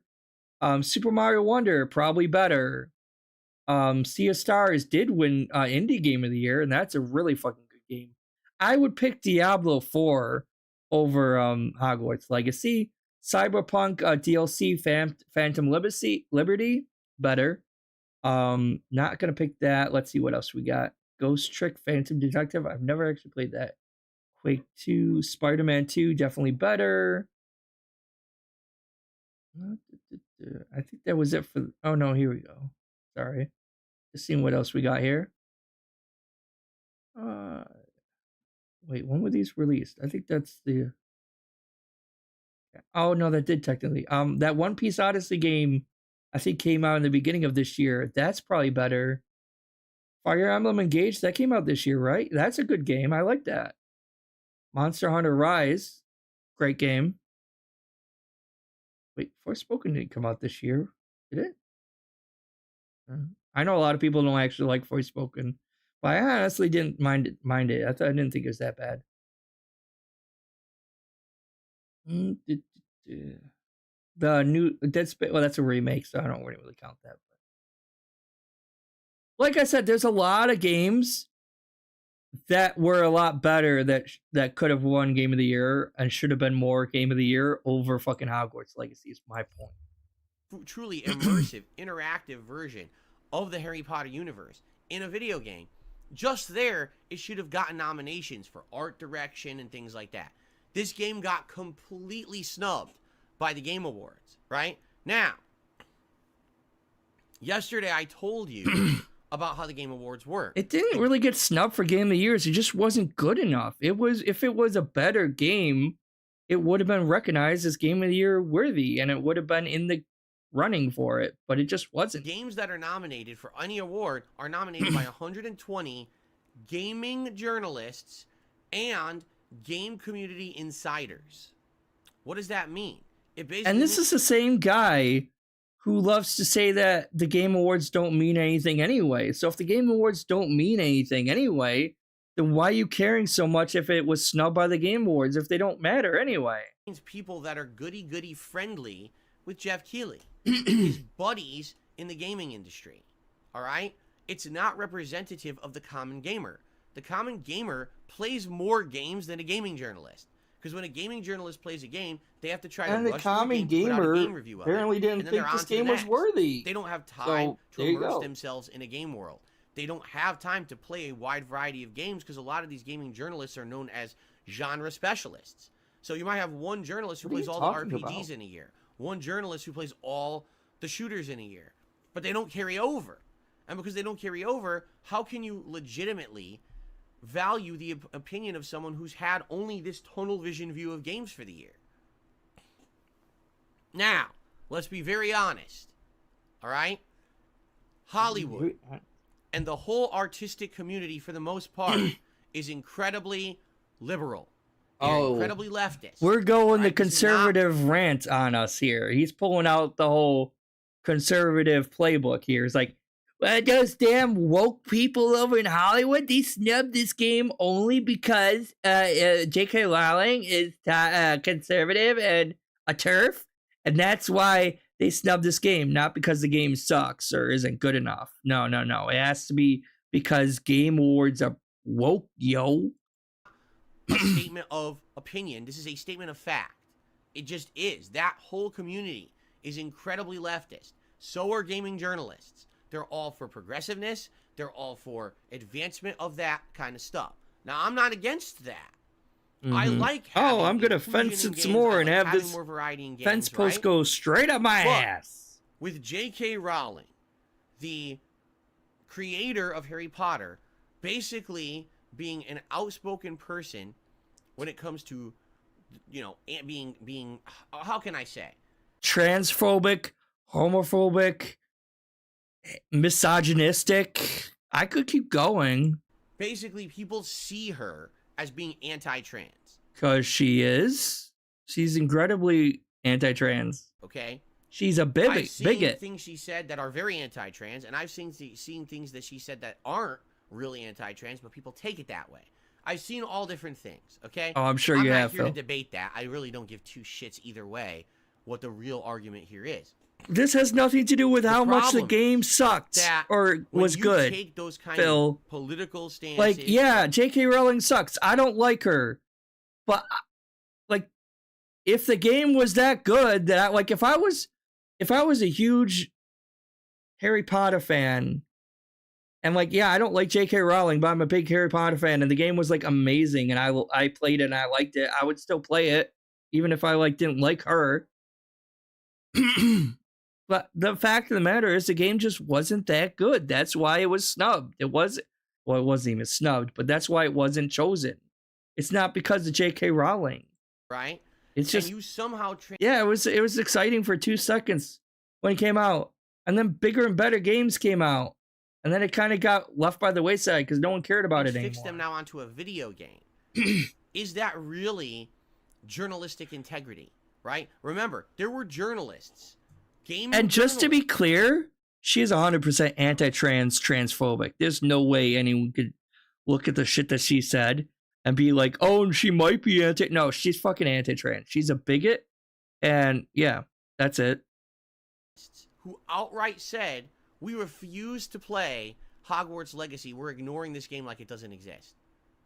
Well, did J.K. Rowling make the game? No. Unbiased fan. Exactly. It wasn't nominated because it's not as good as some of the top lists. It's not some SJW conspiracy. But leave it to Phil to try to pull some fucking conservative conspiracy out of his ass. Did she have a hand in its development? No. Did she actually have any determination on anything that was in the game? No. It's But technically, if you pay money for Hogwarts Legacy, money is going to her from that game. Some money. Because she still gets royalties from the Harry Potter name alone. So anything with Harry Potter in it is still technically some money of it is going to her. But that's not the point of any of this anyway. The game just wasn't that good. Just her source material that was turned into the game. In fact, many of those gaming journalists actually played the game. There is a trans character in the game who's one of the main characters of the plot, necessary for story advancement, that's incredibly well written, and is one of the more positive portrayals of anyone in the entirety of the game. So how can you say that this game is anti-trans? You can't if you... I'm not saying that. I'm not saying the game is anti-trans at all. No one is saying that, Phil. She herself is anti-trans. The game isn't. I'm not saying the game is. I saw that there was a transgender character in the game. Now, part of me thinks they just kind of put that into the game to try to distance themselves from the whole J.K. Rowling politics thing. But it's like, oh no, we're not. She doesn't have a hand in this. See, we put a trans character in ourselves. So part of me kind of thinks that. But like, I'm not saying the game itself is anti-trans. I just don't think the game was good enough to win Game of the Year. That's all. Actually played it, and it wasn't. But they refused to play it because they're ignorant. Instead of just maybe saying, they just don't like Harry Potter. Maybe they did play it and they just didn't think it was good enough. You ever think of that? I'm sure these journalists played the fucking game, Phil. I mean, they probably fucking have reviews on it. And we don't agree with the politics of J.K. Rowling. It was not made by J.K. Rowling. It's just the source material. But no look, one is saying it wasn't. Advanced, it's better. It actually is teaching good lessons that trans people are real people and they could be great influences on other people around them. Is that so, Phil? Is that what your honest opinion is? They're just a natural part of life. Let's accept them. Here they are. They're accepted in the game. But no, ignore all that because we don't like the person who wrote the source material. So act like it doesn't exist, right? Like, again, here we go. Cover I know, our right? eyes, cover like, our ears. He's still super butthurt that he isn't like, his opinion isn't trusted over like game journalists. He wants to be a game journalist 100%. That was his goal, I think, was to become like a game journalist. He always wanted to do that, to get paid to give his opinion on video games. And he's upset that his opinion on games is not respected. Doesn't exist. It's the mentality of a 4-year-old, right? So, since most of the gaming media actively panned or ignored this game because of J.K. Rowling's politics. Did they? Show us proof. Show us proof that this game was ignored by the gaming media because of J.K. Rowling. Or if that was ignored at all. Show me proof that it was ignored, Phil. I'm not seeing any proof, Phil. Did you really think that any of them were going to nominate it for awards at the Game Awards? And this is the problem with the Game Awards.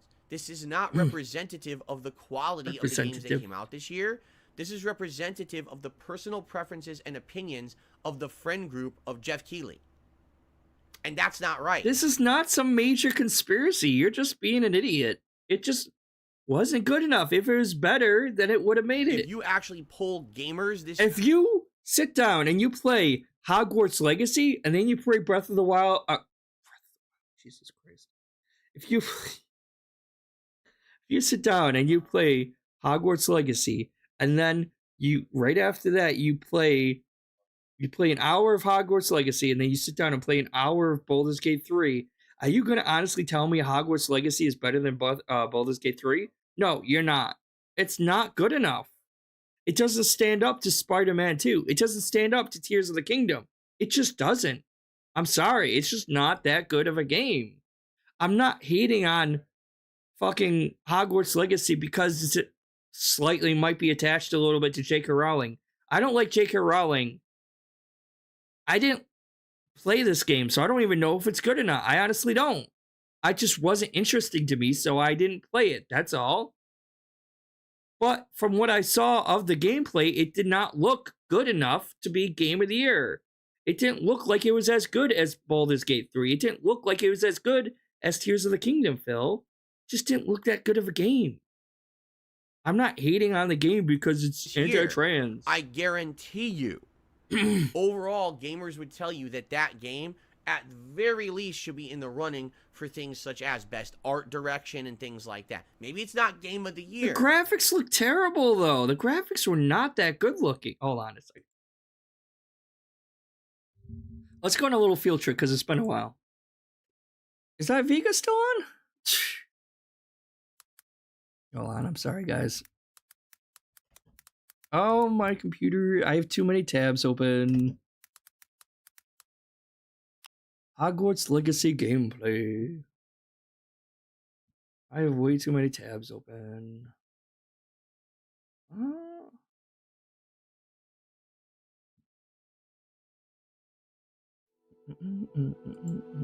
I don't care about some random YouTuber guy. I want to see gameplay.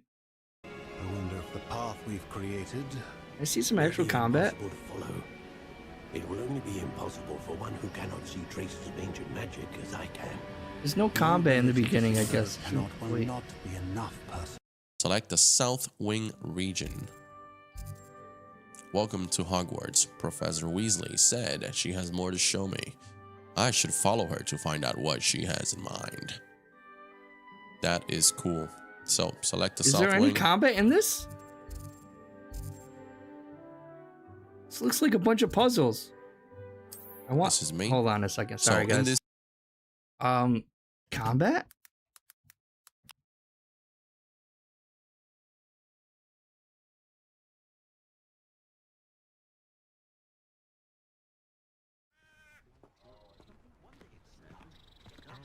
Pushing a plow is Let me let it buffer for a second. Oh, how you guys doing? Like everyone doing good today? We're going on a field trip here. It's fun. It's almost 2 a.m. good honest work. Okay, we're in stealth. Graphics look a little kind of bland, not gonna lie. We're in stealth again.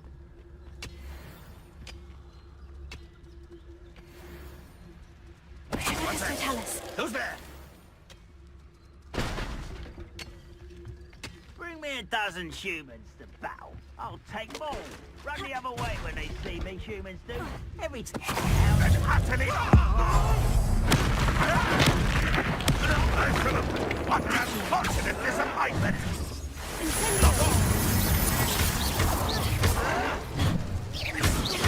I won't rest until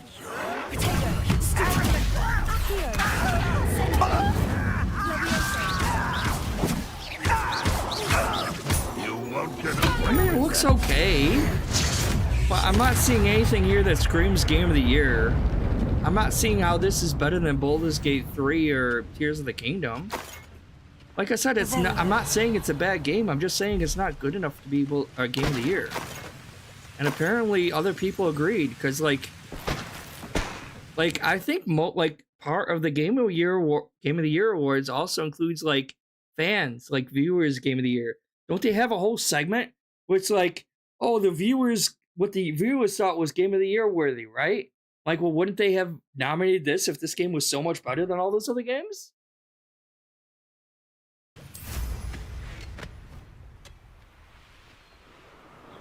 Hold on, let me see.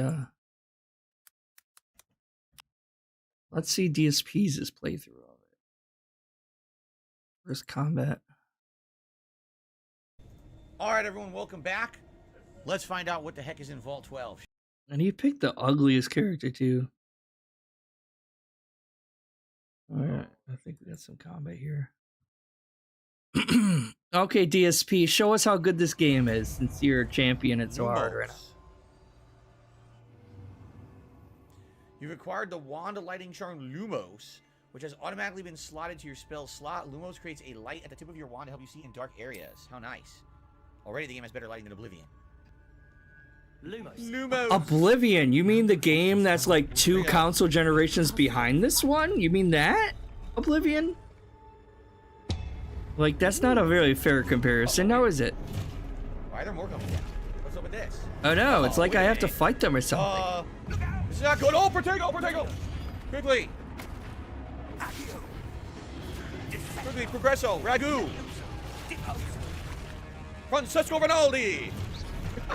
Guardian? Oh, we have to fight the Guardians. Oh boy. Look out. Like, this is what I was talking about, like these piddly little like magic shots here. There you go. And like maybe the gate, like the actual combat looks better. Like the other video I just pulled up looked better. But this is just like at the beginning, 'cause that's the only thing I really saw was just like early beginning combat. But it's like this pilly little like magic shooting like going on, like these little that look like I've seen better magic gameplay like in Dragon's Dogma, Wait a minute. in Kingdoms of Amalur, and like PS3 titles, man. Sorry, too much for fighting. Protego. Stratego. Risk. Yeah. And that's the thing, like, I actually kind of liked Forspoken. At least I kind of liked the dialogue of Forspoken. I know a lot of people didn't like the dialogue of it, but I thought it was kind of funny. But it was very similar in terms of the lame combat, though. The combat gets really boring really fast in both these games. In this game and in Forspoken. It's just kind of like, it's subpar. It's not as fun combat-wise. It's like, I want more control. It's just not very satisfying combat. Just look at this. It's not. Yeah, look, stupefy. And you're targeting the wrong person. Ah, I got my ass beat. I need a drink. How do I drink? I don't have any potions, right? Oh, no! Oh, I got rocked. I drank a potion. Well, this game looks very forgiving, too. I will say that. Holy crap. I got my ass beat. It just, yeah. All right, that's enough for that. I'm not going to keep watching that. Wait, like I said, it's not that great of a game. I'm sorry. It's just subpar. But it absolutely should be nominated for some awards. No, even it's if they're not not the big one, right? Why? Just because gamers don't agree with these political stances. Phil, like, I love how, like, I'm sorry, Phil. Just because you have an opinion that, like, a game is really amazing, that doesn't mean everyone else automatically has that same opinion that you have. It doesn't. Like, okay, it's fine. It's good that you have your own opinion. That doesn't mean we all agree with your opinion, though. It really doesn't. You know? And he does this all the time. He thinks that his opinion counts more than everyone else's opinion. That his opinion's in a higher regard than anyone else's. Gamers just want to fucking play games. I don't want to sit here and every time I boot up a game, I have to worry about, oh God, is someone offended by something in this game? Or was one of the people who wrote the source material an asshole on fucking Twitter? And now we have to worry if, you know, oh God, is someone going to yell at me because I'm playing this fucking video game? No one cares. With a brain, that is. You're right. No one does care. Play the fucking game. But when your whole life turns into a political argument about something, oh my God, this is the problem. Is that your whole life is inundated that's the only possible reason why this game didn't win a Game of the Year, by the way. Video game, it wasn't that it was subpar, not as good. And during our busy lives, our stress-filled lives, we can escape. We want to escape the realm of politics, religion, money, and finances, war, sickness, illness, COVID. We want to ignore all that fucking stuff. And we just want to sit in a fantasy world and enjoy ourselves. If you're superimposing all of that shit that we're purposely trying to ignore when we go to play our games, you've missed the point of games. And that's your fucking fault. Not everything on literally no one is doing this, though. Push down someone's fucking throat. If someone likes or dislikes J.K. Rowling and her politics, that's their own decision to make. Exactly, though. Exactly. Like, if it doesn't affect me, it shouldn't affect you. That's his opinion on everything. And then he thinks that his, like, gaming opinions matter more than anyone else's. Like, oh no, I liked it. I thought it should be Game of the Year. So it should be Game of the Year. Or at the very least, you should nominate it. Why? Why should we nominate it? Well, because I said so. Because I think it was Game of the Year. Okay, well, all these game journalists and all these other gamers didn't think it was Game of the Year worthy, so they didn't vote it. Well, it doesn't matter because I thought it was. Okay, well, you're no one. Hey, you don't have to play Hogwarts Legacy if you don't want. But if you're a gaming journalist with integrity, you have no right to ignore the game. No one ignored the game, though. People rated the game fairly. It wasn't rated. Motherfucker. Where are we going? Metacritic?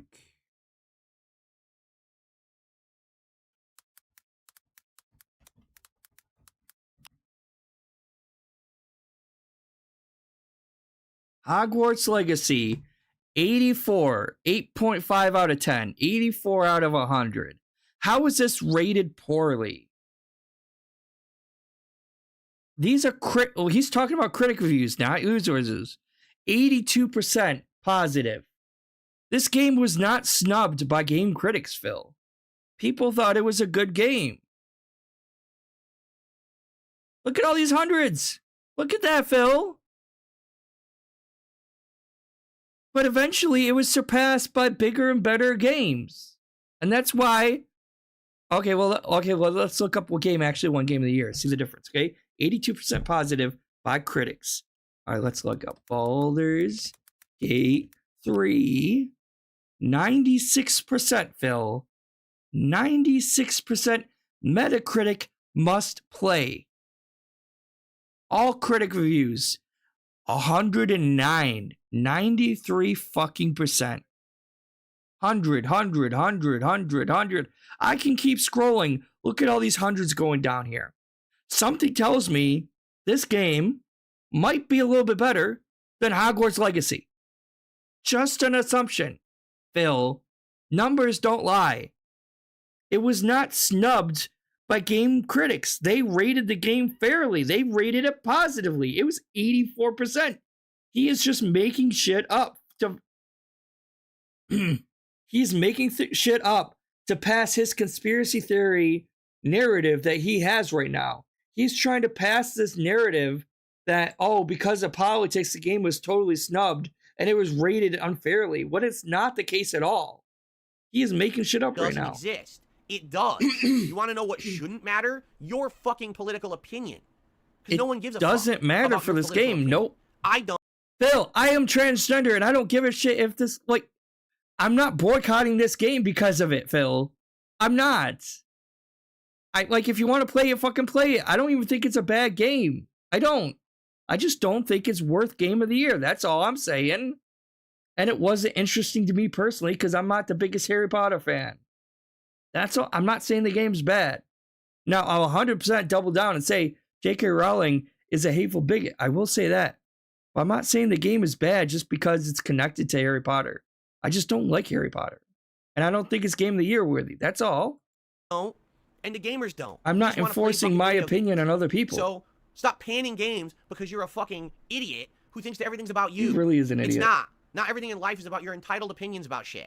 All right? We like video games and we want people to fucking enjoy them for what they are. Well, who's this we, Phil? Because from what I've seen, you do not like games at all. To make sure that there was inclusion in their game to show that they're not of a bigoted mindset like so many people say J.K. Rowling is, and you still ignored and panned the game. You are an ignorant fucking asshole. You're just as badly bigoted. No one panned the game. I just showed you that no one panned the game. And that's the problem no one. with the Game Awards. 100%. Those awards cannot be valid if the only people who are nominating and voting on the awards are people who are skewed to a political side or but whatever. It's not, though. Like, I'm pretty sure they have Viewers' Choice Awards there, too, and it didn't win that either. There was no way that game should have won every fucking award like it did that year. It was 100% political. And the Game Awards should not be political. They should be based on actual quality of the game. He's just upset because, like he just said, did you hear that? Let me bring that back. It certainly wasn't. But there was no way that game should be Last of Us 2. People who are skewed to a political side or whatever. It's the same thing that happened with The Last of Us 2. I'm not saying The Last of Us 2 was a terrible game. It certainly wasn't. But there was no way that game should have won every fucking award like it did that year. It was 100% political. And the Game Awards should not be political. They should be based on actual quality of the game. That's all he's mad about. He's just upset because he didn't like The Last of Us 2 and it won last year. I can't say anything on that game. I haven't played that game either. Shocker, I didn't play either of the Last of Us games, so I don't know if it was good or not. So I can't say if The Last of Us 2 was worthy of Game of the Year. Just like I can't really say if like Hogwarts Legacy was really worthy of Game of the Year or not. But like it didn't win, so obviously it wasn't. But like from the gameplay I have seen of Hogwarts Legacy, it doesn't look as good as some of the other games. That's all I'm saying. Games played, not on, and he's trying to make it a political issue like or dislike when actually it really isn't. It's insane. It's, so yeah, I'm pissed off because yes, 100% the Game Awards are invalid this year because there's nothing with Hogwarts Legacy. Even if they nominated it for one award, all right, you would have been like, okay, at least it's valid. They literally purposefully ignored the game like it doesn't exist. Okay, so what awards should have been nominated for, Phil? I've saw some games that were released this year that weren't nominated for any game besides this. So it's like there were games that were released in 2023 this year that weren't nominated for any award whatsoever. Not just Hogwarts Legacy. Hogwarts Legacy was not the only one excluded. Like, excuse me. like maybe he would have some leg to stand on if like every game that was released this year entirely was like in the running for some award except for this one game. But that's not the case either. There have been games that were released this year that didn't have any nomination for any award whatsoever also, besides Hogwarts Legacy. So again, what a bunch of pussies. That's literally the definition of a pussy. I'm so afraid to actually say that something that's good is actually good because some other people in the political spectrum might criticize me. Okay, another definition of pussy. I'm so afraid that I have to romanticize for a side quest a fictional CG female because it makes me super uncomfortable talking to a female in a video game because my wife might get upset at me.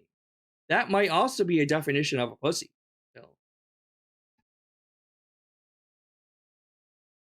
Well, then quit.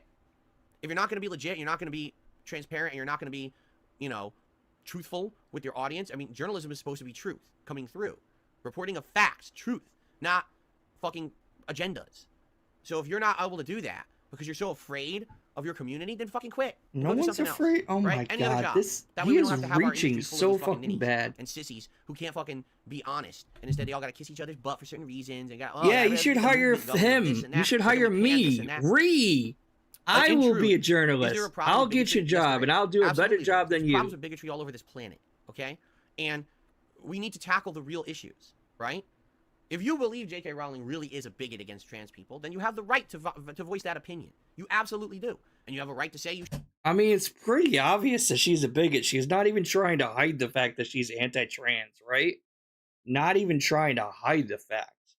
So it's pretty obvious to tell just by, like, looking at some of the shit that she says. And I do voice my opinion, because I think it's true. But that has no bearing on this game whatsoever, really. You should boycott her writings or things that she's directly influencing. This is not one of them. This is a case of people literally trying to take their agenda and throw it into the limelight for them to get attention, right? And, like, I know there were some trans advocates or activists, whatever you want to call it, that were boycotting this game when the game came out. And, like, I don't like activists of any kind because they always give, like, the community they're protecting or standing up for a bad name in general. And it's like, I get it, but at the same time, it's like, the game doesn't really have anything to do with her, but if you pay money for it, she is getting some money from it. So in a way, you're still kind of supporting her by buying the game itself, unless you buy the game used or you pirate it. So I'm like, if you really want to play the game and you haven't bought it yet, like, buy it used, buy it secondhand, or just pirate it. That's my opinion. But, like, I'm not saying the game is bad because of that. Like, if you like the game, that's fine. Go ahead and like it. Just not for me, but I'm not shitting on the game because of that, you know? It really was an avenue for them to talk about the trans rights issue. He sees, like, one or two, like, fanatics online, and he thinks, like, the whole ass fucking community is the same kind of person. Thinks all the same way. Doesn't have their own personal views or anything on a grand like stage for something that literally has nothing to do with it. This game has nothing to do with trans rights at all. In fact, it's the opposite. It represents it nicely in a positive way. And now you've discredited all the people who worked on the game, and you've given them no right to be recognized at the end of the year for their hard work because of your own biased opinions that aren't validated. But that didn't happen, Phil. That's not what's going on. You're making up lies. It pisses me off. These game awards every year, people say, oh, well, it's not. And I say it too. They're not the official awards. You're right. The game awards are not So why are you bitching about this? The opinion of everyone on the planet of what's good and bad. The problem is people take it that way.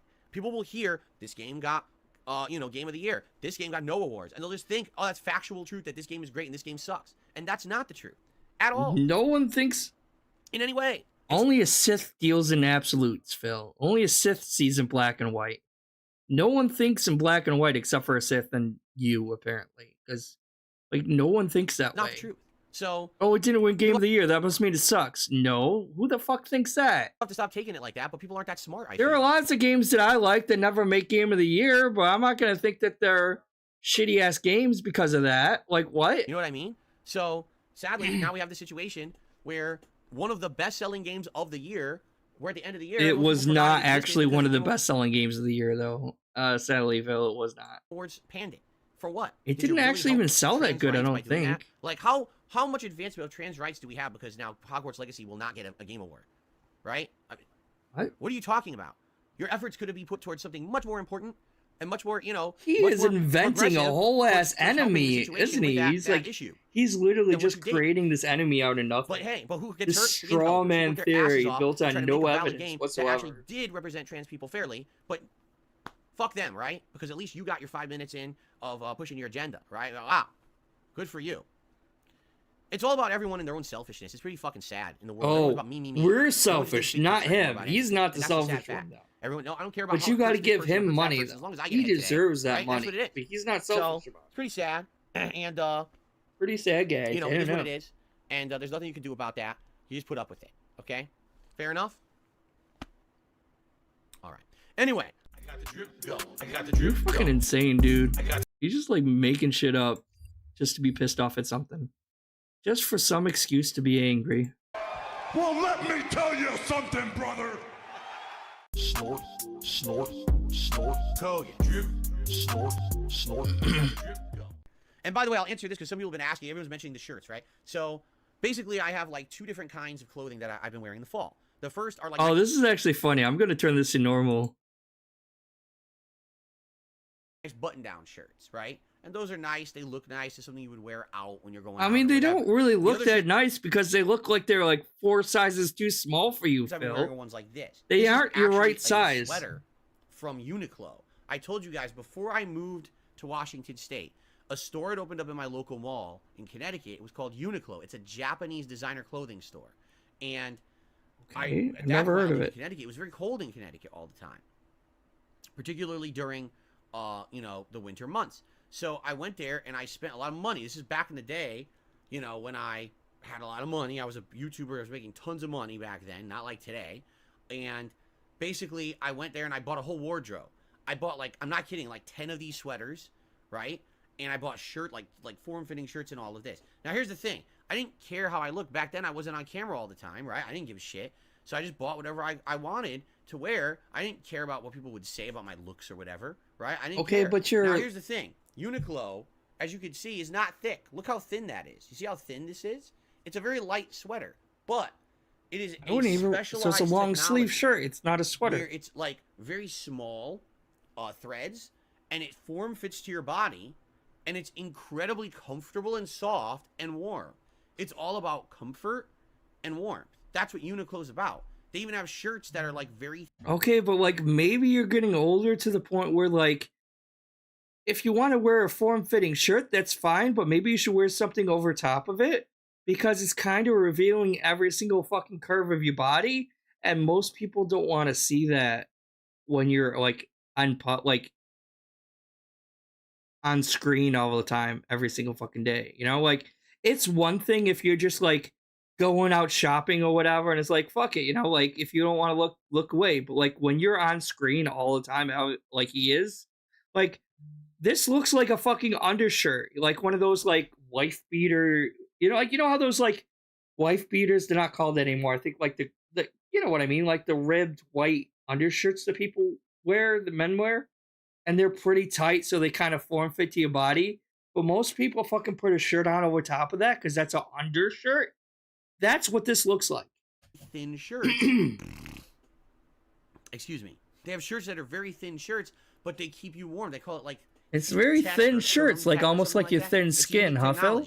So, no exaggeration, right before I moved here to Washington State about 9 years ago, I bought like a wardrobe of these Uniqlo clothes, right? And then I moved out here, and I changed everything. Like everything changed. Like I started, you know, only wearing t-shirts and stuff because out here it's a lot.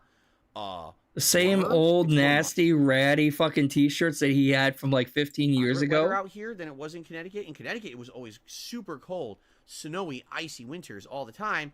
And rather than having the heat blasting, I would wear clothes like this all the time to stay warm. So,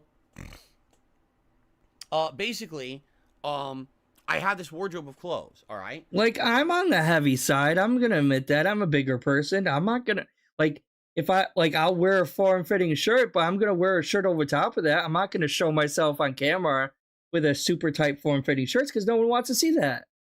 I know that. If I'm on camera or something, if I'm just like in public, I have to run out and buy something, I don't give a shit because like I'm just running out to get something. You don't have to look. But still, even then, I'm usually probably gonna wear something over top of it. But I kind of like baggy clothes myself. And some people are like, well, I don't understand. I don't when like he the wears the form-fitting button-down shirts, he tight looks shirts. good. But then when he wears shirts like this, oh, it's not flattering or whatever because he actually has pecs, right? Oh, and you can No, you see, have oh, tits, look at that, Phil. she's You have nipple through the moves. shirt. Do you really think I care about this shit? Dude, I'm 41 years old. I'm not a fucking fashion model. I'm comfortable That's in for my damn body. sure. I don't care about this stuff at all. I care about comfort. I have these clothes that I've had for a decade, literally not He worn, really has become right? a grandpa in front of our eyes. Wear the clothes But that are at least the comfy and warm. grandpa like has procreated I and bought done something for society. Right? Why do He's I an give angry a old shit codger who's never had about any kids. how I appear? I'm not. I I'm just not want trying to be be a model comfortable for you, up you here. understand? I'm just like Well, then you. I'm a gamer. shut I'm your- playing shut- games. I'm trying. Well, that brings up a whole nother thing though. Like, why don't you shut your fucking webcam off? No one needs to fucking see you in order for you to play a game. You can have your camera on for your pre-stream podcast and then just shut it off and play a game. They don't have to see you. To enjoy and be comfortable in my own skin and in my own home when I'm playing these games. The people who say shit like that about Okay, someone's so then physical why are you appearance- talking about this? It clearly gets to you in some way for you to have to make a whole segment about it, are doesn't it? fucking weirdos. Oh, if we're the weirdos though. I'm okay with my own physical appearance, right? I'm totally fine with it.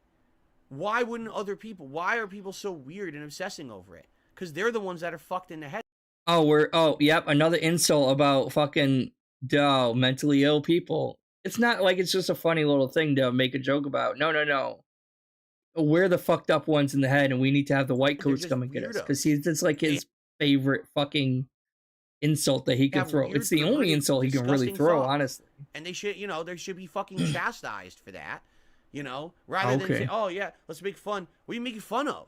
I'm a normal dude with a normal build. No, you're right? not. That's not a normal build, Phil. I'm sorry. Like, you have noodle arms and noodle legs that have literally atrophied from lack of any kind of exercise whatsoever. You have like tits and kind of a gut or beer belly kind of thing going on. And I don't even want to get into this whole like fucked up face that looks like you've had a fucking seizure going on or multiple stroke victim face. Like I don't know where to start, but that's not a normal body. And it's whatever. Like if you like, I mean, if you're happy with it, good for you. I'm not out here trying to fucking insult you. I'm just being honest about what I see. That's all.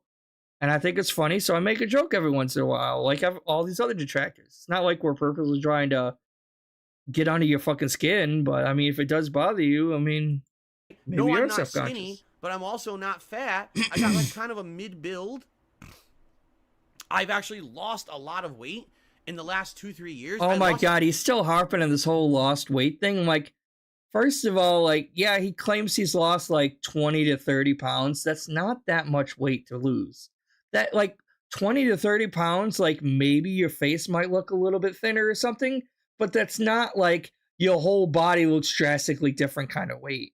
In order to like have for your whole body to look noticeably different / thinner, you would have to lose like maybe 40 to 50 pounds, not fucking 20 pounds here or there. It's like 20 pounds. I used to be around See, 220. 20 pounds is not that big of a fucking difference, Phil. It's not going to make your whole body change its shape and size. You do realize that, right? You like, at most, your face might look a little thinner or something. That's it. 22, 30. I'm up 200 pounds now. And I fluctuate between like 195 to a little over 200. That's my average body weight now. What am I ashamed of? I'm not ashamed at all. I don't fuck. You're not, well, you should be ashamed. Well, I'm not one to talk here about this, but like, you have zero muscle definition whatsoever. It's not pecs, it's tits. Because you don't have any muscles, Phil. You have zero muscles. And then he'll be over here like, well, why do I have to go to the gym? You do realize going to the gym is more for just losing weight. You can build fucking muscle, right? So you can actually lift that carton of milk that you admitted before was too heavy for you to fucking lift. Or God forbid, you have to hold that like bowl of fucking chicken or turkey or whatever the fuck it was oh, it's too heavy, my hand's shaking. Like, and I know I'm not one to talk, but right? goddamn. So why do you? People are just fucking Woo! really weird. Oh, Again, that voice these crack. People who obsess about me over the internet have fucking problems in their head. Oh boy, here we go again. Shit. It's not the fact that like we are cataloging every fucking lie you tell, or that we're showing people the shit that you would want to keep remain hidden or anything like that. They really are the oddest, most disgusting fucking people out there, and they need mental help to think about that. Who cares about me in this shirt right now? But he has depression, don't forget, guys. He's the one who has depression. But not people us. actually commenting about it in the chat and shit. It's like, If what he the was actually mentally ill, or had like actual depression, he would not be throwing that word around as a fucking insult. fucking loser? Who the fuck cares? It's a sweater. It's comfy. Phil, if you did not care, you would not be bringing this up right now. I'm not fucking a runway model here for you. Obviously. I don't do makeup on my fucking face. I don't Maybe care. you should. You'd probably look a little bit better. You wouldn't look like you're a fucking weirdo ghoul. if you do. You really are weird. You need help. You should speak to someone about that. Maybe a friend, a relative, or maybe even a professional. If you care about how the streamer is wearing a shirt on a fucking stream, you need help. That's a reach, Phil. That's a reach to try to tie that into mental illness, because that's not related at all. I got the drip going. What an idiot. Like, he really is trying to tie everything into mental illness. I'm like, that's not the case at all, Phil. It's not related in any way. Done. We know that you've been committing tax fraud, and we are going to get you. Ha ha ha. Retain attention. All right, here's the truth. Let me be completely transparently honest with all of you right now. All right? And a lot of people aren't going to want to hear this, but here's the truth.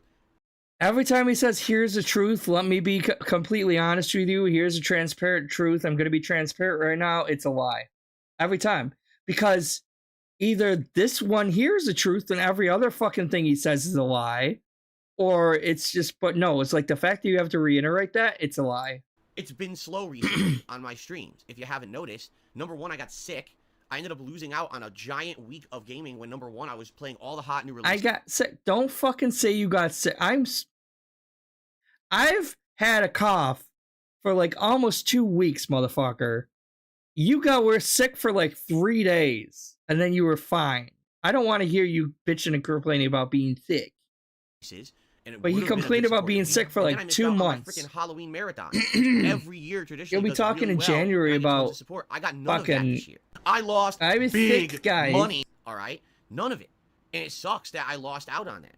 And then on top of that, these last couple of weeks since I've come back from being sick, we've had numerous days where there's been slow levels of support, and that sucks because right now, if things had been better, I'd be like, but this is somehow better than having an ad, though, right? I want to buy Super Mario RPG and I want to buy RoboCop. It really is. His skin suit is like falling off, man. It's falling apart. And then on night streams, I want to do one stream of Street Fighter 6 on Friday, and then I want to alternate on night streams between Like a Dragon Gaiden and oh, it just did it again. And that's what I want to do. Oh, let me see if I can get that. Let me slow down. I hate it when his ears do that. Keep an eye on this ear here. Between Like a Dragon Gaiden and Modern Warfare. What was that, Phil? Like a Dragon Gaiden. How does he do that? It's so fucking weird. His ears are literally like adjusting. I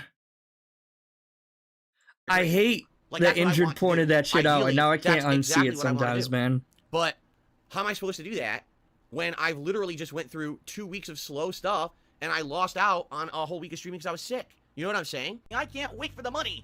I wish that I lived in a world where things weren't like that, and then I had. Why does capitalism have to exist at all? I mean, come on, right, guys? I mean, I agree, comrade. Maybe you should like pick up your sickle and let's go to war, right? Like, why do we have to rely on fucking money for things? God, it's almost like I have to get a job over here. Do whatever I want, and I just don't. You know, that's what I want to do, but I guess I just want to sit here and play games for you and get all the money I could ever need, so I don't ever have to do anything in my life ever again. Like, this is the mentality of a 5-year-old, man. This really is. Like, I don't have to go to school. I don't have to go to college. I don't have to go to work because I'm just gonna sit here and play games online and get all the money I ever need, so I can play more games and drink a lot of alcohol and not have to do anything for society. You know, like right now, it's a situation where I can pretty much buy one game and still have enough for maybe like shopping tomorrow. You know what I mean? Because that's the week. That's how it's been. And it's like, well, that sucks. I don't like having those decisions, right? But that's my decision right now. You know? I hope that someday I'll get out of it. I don't know if I ever will. I may be living month to month, paycheck to paycheck, begging for fucking tips and shit on stream for the rest of my life. It just sucks. And you're going to. That's what's gonna happen, Phil. Someone then tries, oh, your YouTube check is coming. Yeah, my YouTube check is way lower this month.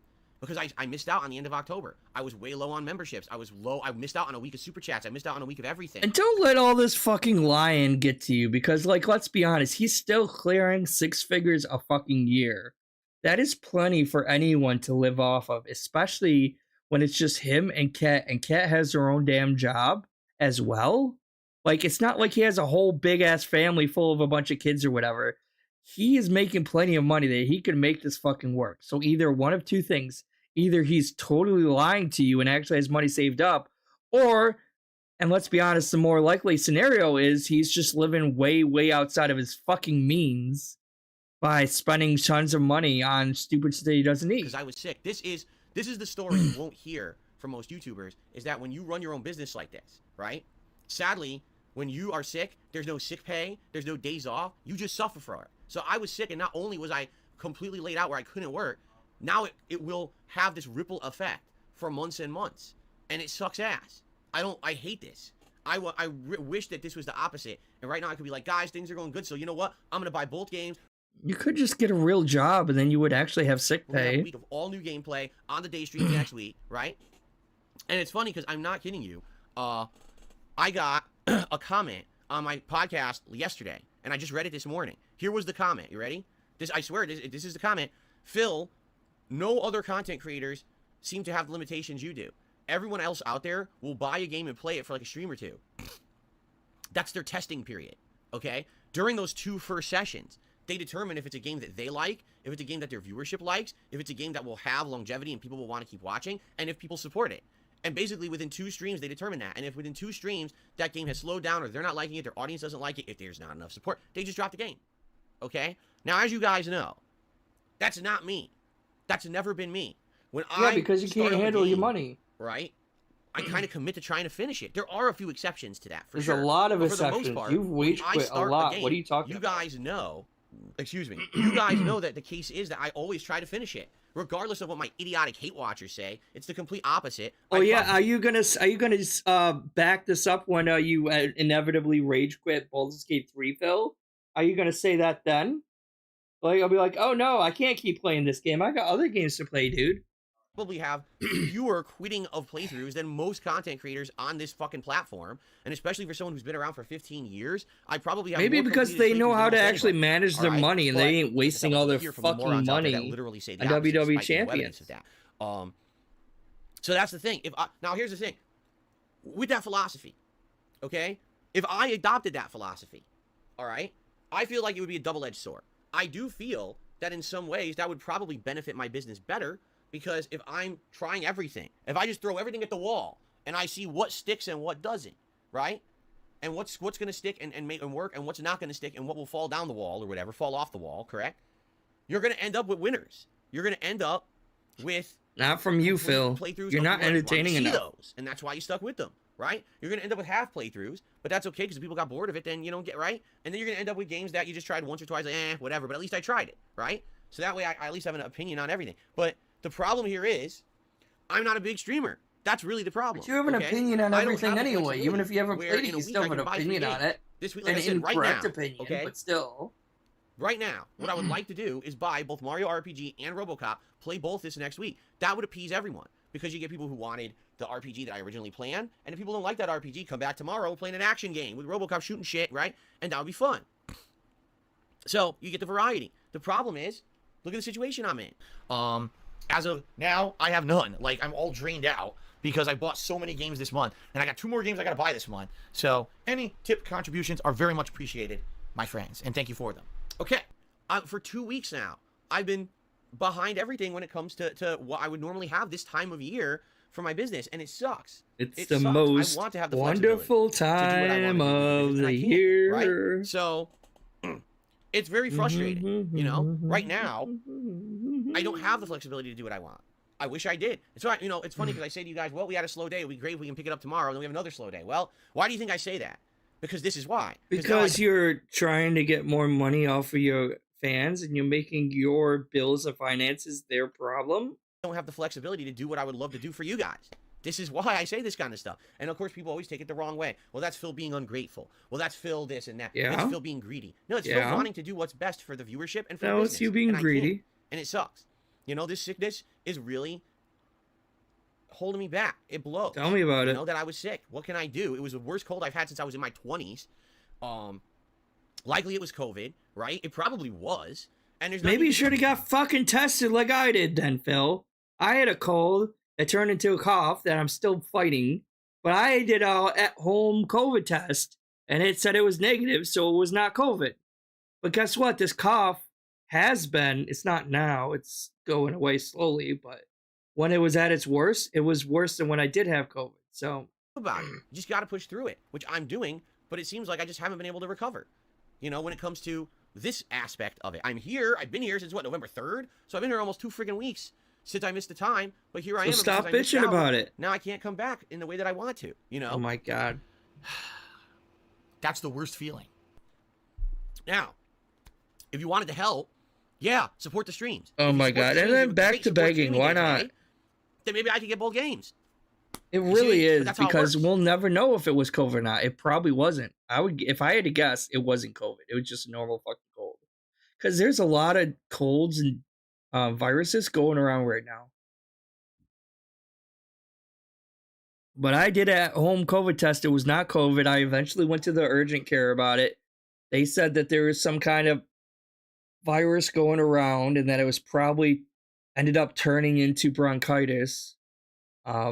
And they gave me some medication, and I've just been trying to get it to go away fully, and it slowly is, but it's better than it was anyway. So.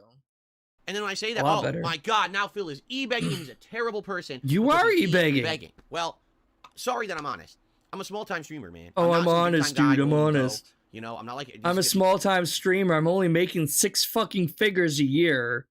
Phil, like, you make, like, way fucking more than I do a year. And, like, I'm able to pay every single one of my bills A-okay, totally fucking fine, and still have money to buy the games I want. So what the fuck are you doing wrong? These streamers who can literally get every game free, or they can afford every indie game, do a Mighty Monday member day, where they could sit there and they could play 20 fucking indie games that are all $5 each, because they can afford to just piss away $100 in a day for no reason, because they made $1,000 that day. You know, that's not me. You know, that's all I can say. That's my reality. It sucks because for a lot of this year, this wasn't a problem. All right. And now this illness really did create this problem for me. And now I'm in this situation. You know, what thing do I do to hurt my credit? You know, what thing do I do? What bills do I not pay? Or, you know what I mean? Like, that's the situation I'm facing. And that's not a good situation to be in. So if you can want to support the streams today, by all means do. And someone said, well, do you accept game codes? Of course I do. Of course I do. If someone wanted to donate a game, like you wanted to donate, and they Mario did. RPG, They donated Baldur's Gate 3. They donated RoboCop. Email me a game code 3 use times. that to get the game, then it's not a concern. Because I'm telling you what I want to do. I want to do the variety that you guys want. I feel like that's the best case right now. But does everyone want you to do the variety? Because you really are not a variety streamer. He loves to pretend that he's a variety streamer, but he's really not. Alternate between the two. Have the nice streamers alternate between multiplayer, like Street Fighter or Modern Warfare, and then have a nice chill Mortal RPG like Kombat. Dragon Gaiden. I feel like this is a great balance. Oh, you gave up on that one, though. Right? This would be an absolute great balance, and everyone would enjoy it because of that balance, right? No, that's not why everyone would enjoy it, Phil. I can't afford all that. I can't. You know, right now, just for Friday, I can get like 1, right? So what can I say? I am indebted to you. Give me money. Give me all your money. Too much to do. And sadly, I just can't afford to do it all. I would love to play these 2 games for you guys next week. And right now, I can't. If someone today were to be like, hey, I want to help you out. Here, I'm going to support the streams in a big way today. Now you can afford one of the games. This fucking e-begging. Holy shit. A game code today. No, but I'm being honest. It doesn't matter if you're honest or not. It's still fucking begging, dude. Right? But right now, I think I have to choose myself. Sorry. Your financial burdens are not the responsibility of your fucking fans, Phil. And you need to fucking learn that. Right? And that sucks. Because I feel like no matter what I choose, it's not going to appease everyone. It's like they say, you can please everyone some of the time, but you certainly cannot please everyone all the time. That's not how the saying goes. And I feel like no matter what choice I make, there's going to be people who are going to be disappointed because I had to make that tough decision. I am very disappointed. Of income coming in every day. I don't know how today's going to go. It could literally be a great day today, or it could be not so good day today. And I don't know how it's going to go, and therefore I can't promise you anything because I don't know how, that's kind of one of the things about being a small-time streamer but still making a living doing it is you're kind of at the mercy of whatever happens that day. And I can't really control that either, right? I can't. I'm going to play games today. I'm going to have a good time. I'm going to chill with you guys. We're going to have a fun. And we just don't know what else is going to happen. Let's see. Let's see what happens. And let's let it roll, I guess. And by the end of today, maybe it won't be a rough decision at all. Maybe by the end of today, because today's gone well, because of support and stuff, I'm like, well, guess what, guys? I'm buying both games, and that's cool. And then I'll, we'll play them both starting this weekend. Or maybe not. Right now, we're in a situation where I don't know what the future holds. He probably could have easily fucking skipped. He probably could have easily fucking skipped whatchamacallit, RoboCop, because RoboCop seems like a really boring kind of lame action game. It doesn't seem like it's all that great. He probably could have fucking skipped that A-OK with no problem. And it's like, it's not hitting it off all that good. It's not that great looking of a game. Just meh. Alright, this is the last one for tonight. Well, guess what? If I can't file my taxes, I can't pay my taxes, I go to jail, and unless this is a repeat. Shit for Brains, thanks for the $2 tip. Yes, I've heard all about it's not. Drama about YouTubers doxing other YouTubers and being horrible to each other and demanding that each other be removed from the platform and all kinds of shit. I will say this, ladies and gentlemen, I am incredibly happy to have been staying out of all kinds of drama recently. Have you not noticed that there is no drama whatsoever going on around here? None. Absolutely no none. Drama People except the drama I bring up for no reason. They try to bait me into it all the time. Absolutely they do. They'll ask me a question. They'll ask me a question to talk about this or that. What do you think about this with Boogie? What do you think about this with this person? I'm like, nope. Absolutely not. I'm not taking your bait. I want nothing to do with these people. Absolutely nothing. Remember, I am on an island. The island of Phil.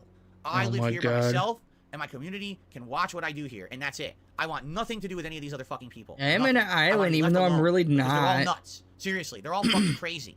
They all want to constantly be railing on each other and attacking each other and being toxic to each other and gunning on these bandwagons against each other and doing all this horrible shit, right? I've had enough. Drama. There's a guy who's doing this really detailed, awesome gameplay reviews and stuff out there. It's just on par with other big YouTubers who are getting millions of views on their fucking videos. They're just as good. Go check it out.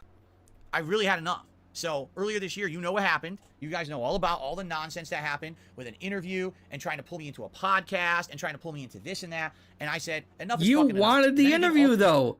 That was your fucking ideal, dummy. This is shown. And now he's trying to pretend that, like, oh, they wanted that. No, you wanted the fucking interview. That was your ideal, your plan. You were seeking to have people interview you.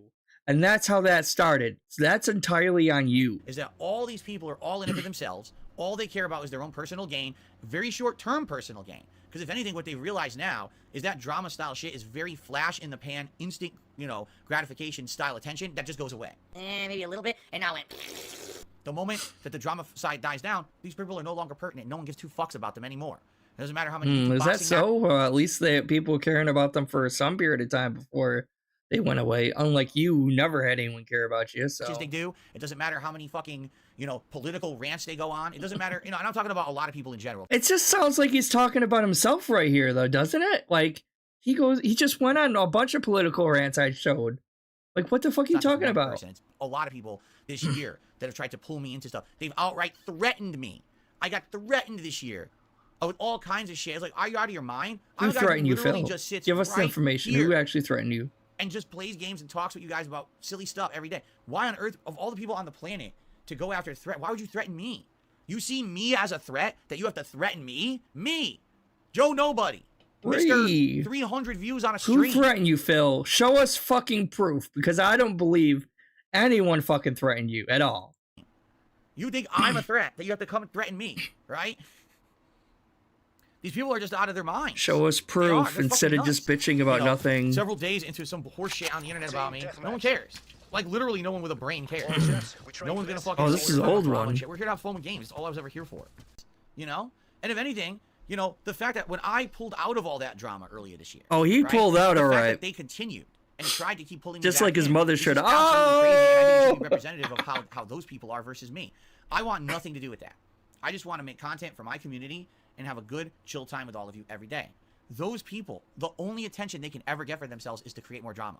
So anything they can do to create drama, they will do, because that's their popularity. They don't have anything creative. They don't have anything positive or constructive to offer to the planet besides bringing down others or self-degrading themselves. Yep. Same rant we've already heard a million times. I have nothing to do with any of that. Wonder shit, what got up his ass this time to spurn this I don't have rant anything to do on. with this YouTuber's doxing this one and yelling at this one and screaming at this one and creating this situation and that situation.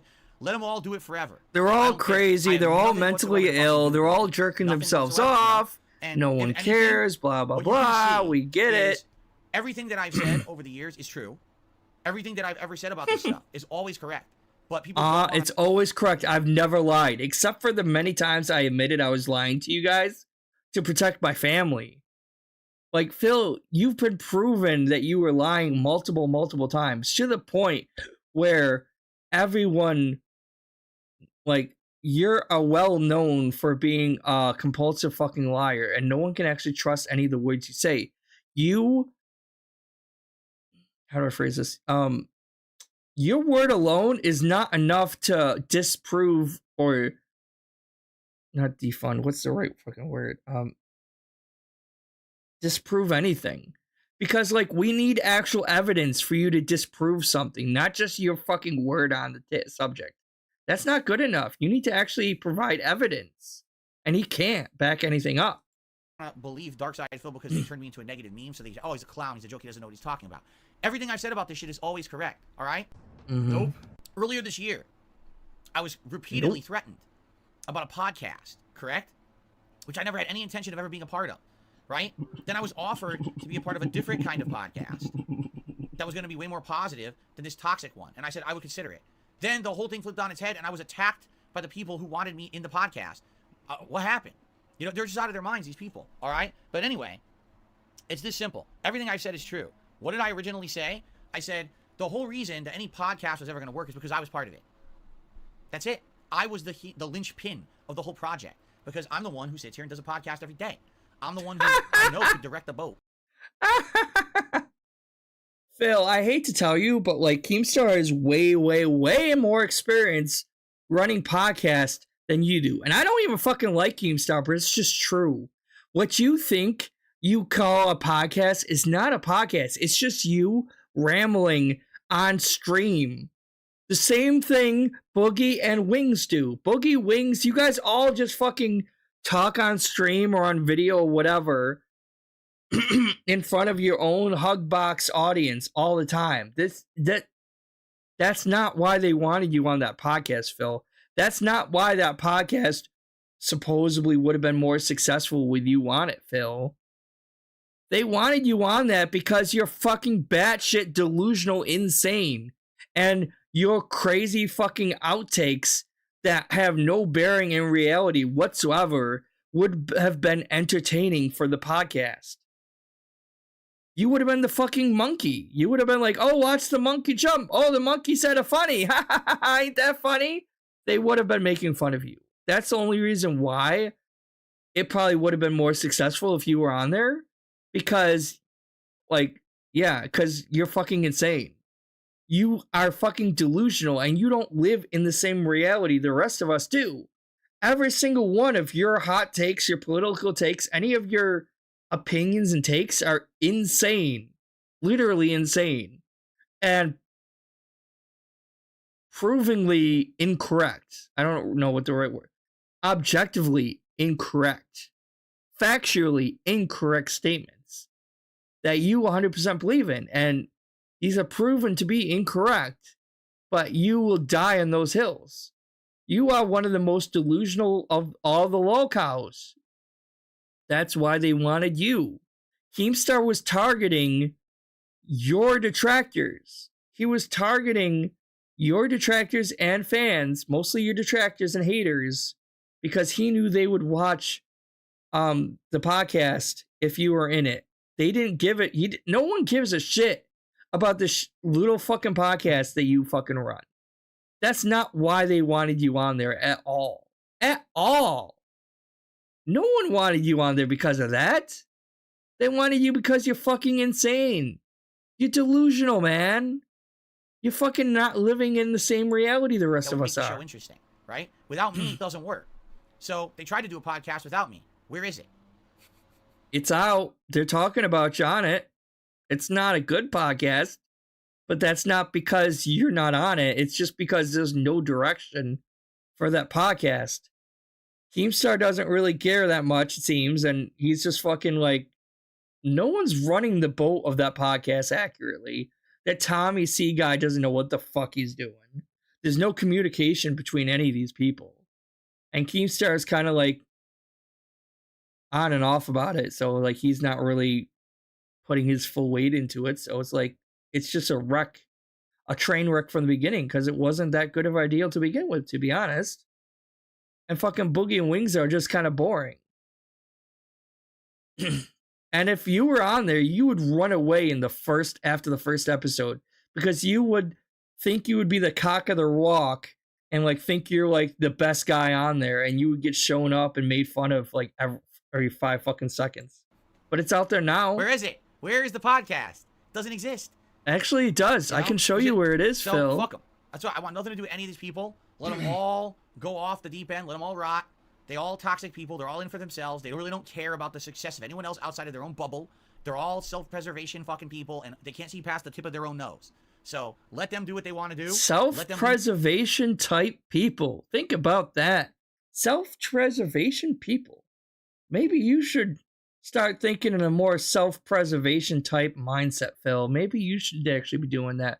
Think before you speak. Maybe start planning for the future a little bit, so you're not just living in the moment and spending vast hundreds of thousands of dollars on fucking WWE champions and wasting all your fucking income.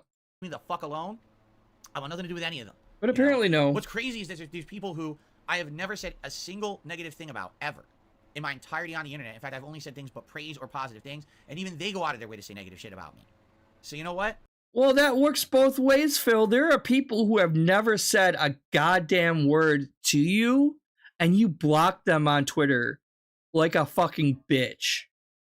These people haven't mentioned you, haven't tweeted you, haven't said anything about you on Twitter, and you still block them because they're no detractor, dude.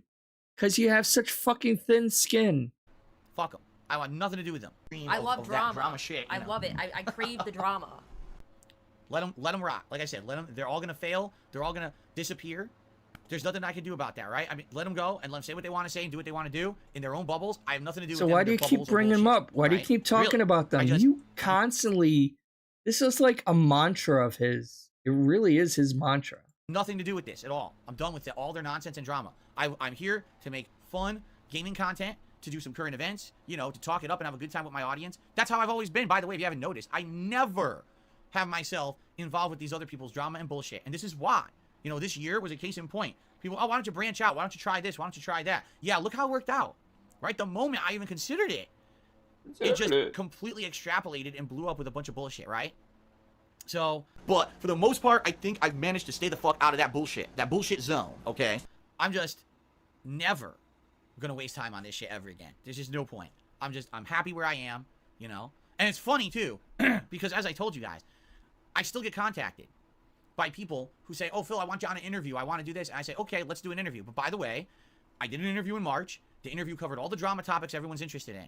I'm done. I have literally nothing else to say about any of those topics that were discussed in March. If you want my answers on those topics, you can watch that podcast from March. In perpetuity, forever, those are my answers. They're never going to change. Now, if you want to talk about anything else that wasn't discussed in that podcast, including maybe criticism of me as a content creator, or talk about the gaming as a whole, how gaming has changed, YouTube and streaming and anything, copyright issues, any of the shit that I'm involved in, I have a wealth of knowledge that I can share with you. I'm more than willing to go on a podcast and talk about that. Wealth of knowledge. Same fucking drama. What is this wealth of knowledge you have, Phil? Wait, let me go back. Let me see what that was. Anything else that wasn't discussed in that podcast, including maybe criticism of me as a content creator, or talk about the No, you would fucking curl up and run away if someone honestly criticized you, because you can't take honest criticism. You really can't. gaming Gaming as a whole, how gaming has changed. YouTube. No one cares about your opinion on gaming and gaming as a whole. No one cares about that because your opinions are always incorrect and wrong. And streaming and any copyright issues. Any of the shit that I'm involved in, I have a wealth of knowledge that I can share with you. A wealth of knowledge. He really thinks he's that important. He really thinks that he's that experienced, that like, oh, I've been like here longer than any of you guys. I'm the better than any of you guys. I know more about everything than all you. I'm it's more than willing insane. to go on a podcast and talk about that. I just don't want to talk about the same fucking drama that every time. So that's that. And guess what? Every single person, when I tell them that, they disappear. They just go away. Because all they're interested in is drama. They don't. Because you have nothing else to offer other than the drama. That's all your self-worth is to be a laughingstock, Phil. All you have going for you is your past, is your drama. If they're not allowed to talk about the drama with you, you're not worth it. You have nothing else to bring to the table. Nothing. All those things that you mentioned, no one cares about. Not from you. No one cares about your opinion on any of that stuff because it's factually, objectively wrong all the time. How many opinions and hot takes have I covered on DSP? All these stupid little rants that he goes on, they're always wrong. They're always uneducated with no evidence to back any of this shit up.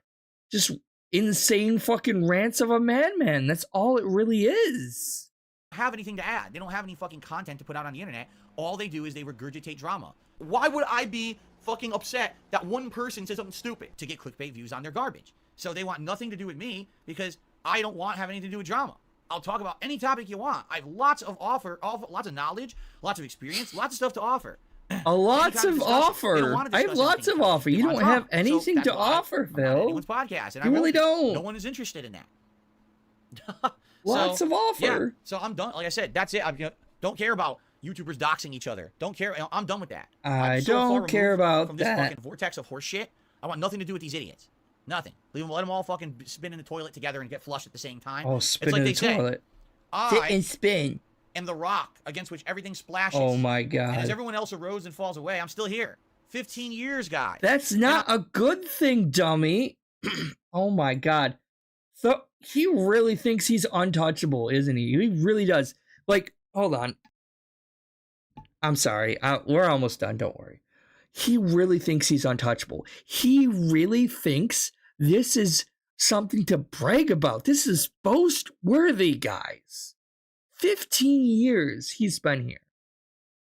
You can't cancel someone that canceled themselves. Someone that's so fucking stupid and ignorant, they don't have the humility or brain capacity to like admit that they've lost and move on. You can't cancel someone like that. He has been officially canceled so many times already. You can't cancel this man. And no one's trying to. Everyone gave up because he has no other options. That's all. He is too lazy. It's too late. He can't get another job. He is going to stream until he dies. This is kind of sad if you think about it, really. But it's nothing to brag about. 15 years. I'm the only one who survived. Yeah, because people have moved on to bigger and brighter things. There's more to this world than YouTube. YouTube is not the entire world, Phil. Like, I would want to have a retirement fund set up. I would want to someday be able to fucking retire. To own a home. Maybe travel the world in an RV or something. Like when I get older and retire, you know? He's not going to be able to do anything like that. He is literally just going to be 60, 70 years old, babbling to a small handful of fucking people. And he's going to have no choice but to keep doing it as his money gets smaller and smaller because fewer and fewer people are paying attention. The older you get on YouTube, like the less people are interested in like in what you have to say, really. It's kind of sad, but like I would actually kind of like it if there's more like elderly people doing YouTube videos. I would like to like not Phil because he has nothing to talk about, but like you have him like put some grandpa on who like can tell you some war stories and he's just talking about like how it used to be in the 40s and 50s and how like he was in Vietnam or something, I'd sit and watch that. I think that'd be something entertaining to listen to and watch, more entertaining than this bullshit. Maybe we should have more like elderly people on to tell the world about their life experiences before they go away, you know? Like, because that is more entertaining and more worthwhile than the bullshit content this idiot puts out. It really is. And he's gonna still, like, he's gonna be doing this until the day he dies. And he'll be on stream, like I said, trying to play a game, doing it poorly because his motor reflexes and hand-eye coordination is failing him rapidly. So he doesn't realize or even recognize that he's fucking missing the button prompts and stuff. I hit the button. No, you didn't. You really didn't, Phil. You missed it. I'm calling it right now. He's probably going to be the person who fucking gets dementia. So we're going to watch his brain decline drastically from dementia. And I wouldn't wish dementia on anyone, but I have a suspicion that's what's going to happen to him. He's going to start losing it even more and more. I mean, it's already happening. We're already seeing a mental and cognitive decline of his motor functions, his memory, his ability to reason. It's going to happen eventually with him. And he's going to keep filming on YouTube for all of us to watch him decline slowly. And that's really fucking pathetic. That's not something to brag about, Phil. It really isn't. I'm still here, and I'm still the same guy, and I still make the same kind of content, and I still love what I do. Your same garbage content you always made. Or fail. I'm still here. So just because they stopped making YouTube and they went on to do other things, that doesn't make them failures, Phil. You do realize that, right? Even if they were like a really huge YouTuber and they moved on and did something better, or like either retired or got a different job or whatever, that doesn't make them a failure. Their content's still yards better than yours and still up for others to see. How does that make them a failure? Just because they quit or did something better with their lives? Is that a failure to have like a family, an actual family, raise some kids, get a more reliable job because YouTube is not meant for reliable income? How is that failure, Phil? It's not. I'm not going anywhere. To them, it's a meme. To them, it's a meme that Phil outlives everyone. It's not a meme. It's a fucking fact.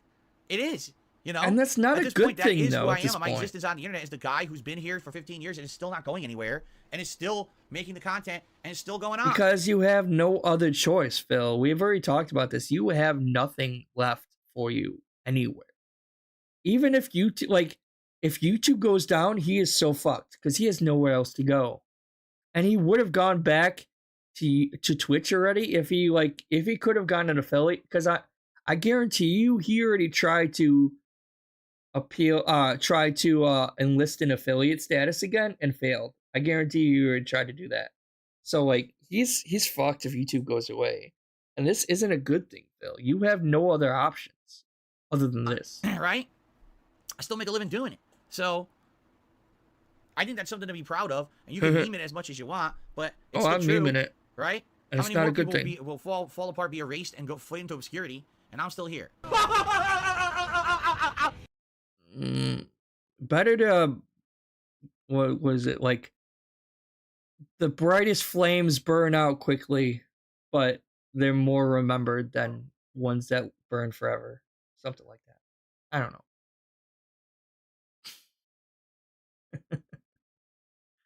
All right. I think we're done. Can you hear me? Okay, I think you can still hear me on this screen. I hope. But I think I'm going to call it here, guys. Thank you everyone who showed up. Thank you everyone who watched and will watch and everything. This was a good stream. I did have to catch up with quite a few things. I still have more stuff I got to catch up with and watch, so well, thank you for everyone. Hopefully I'm feeling better next time I do stream, because this sickness sucks. Or this cough, cold, whatever you want to fucking call it. So I'm hoping I'll be feeling better. But hopefully y'all enjoyed, and I'll see you guys next time, alright? Peace out.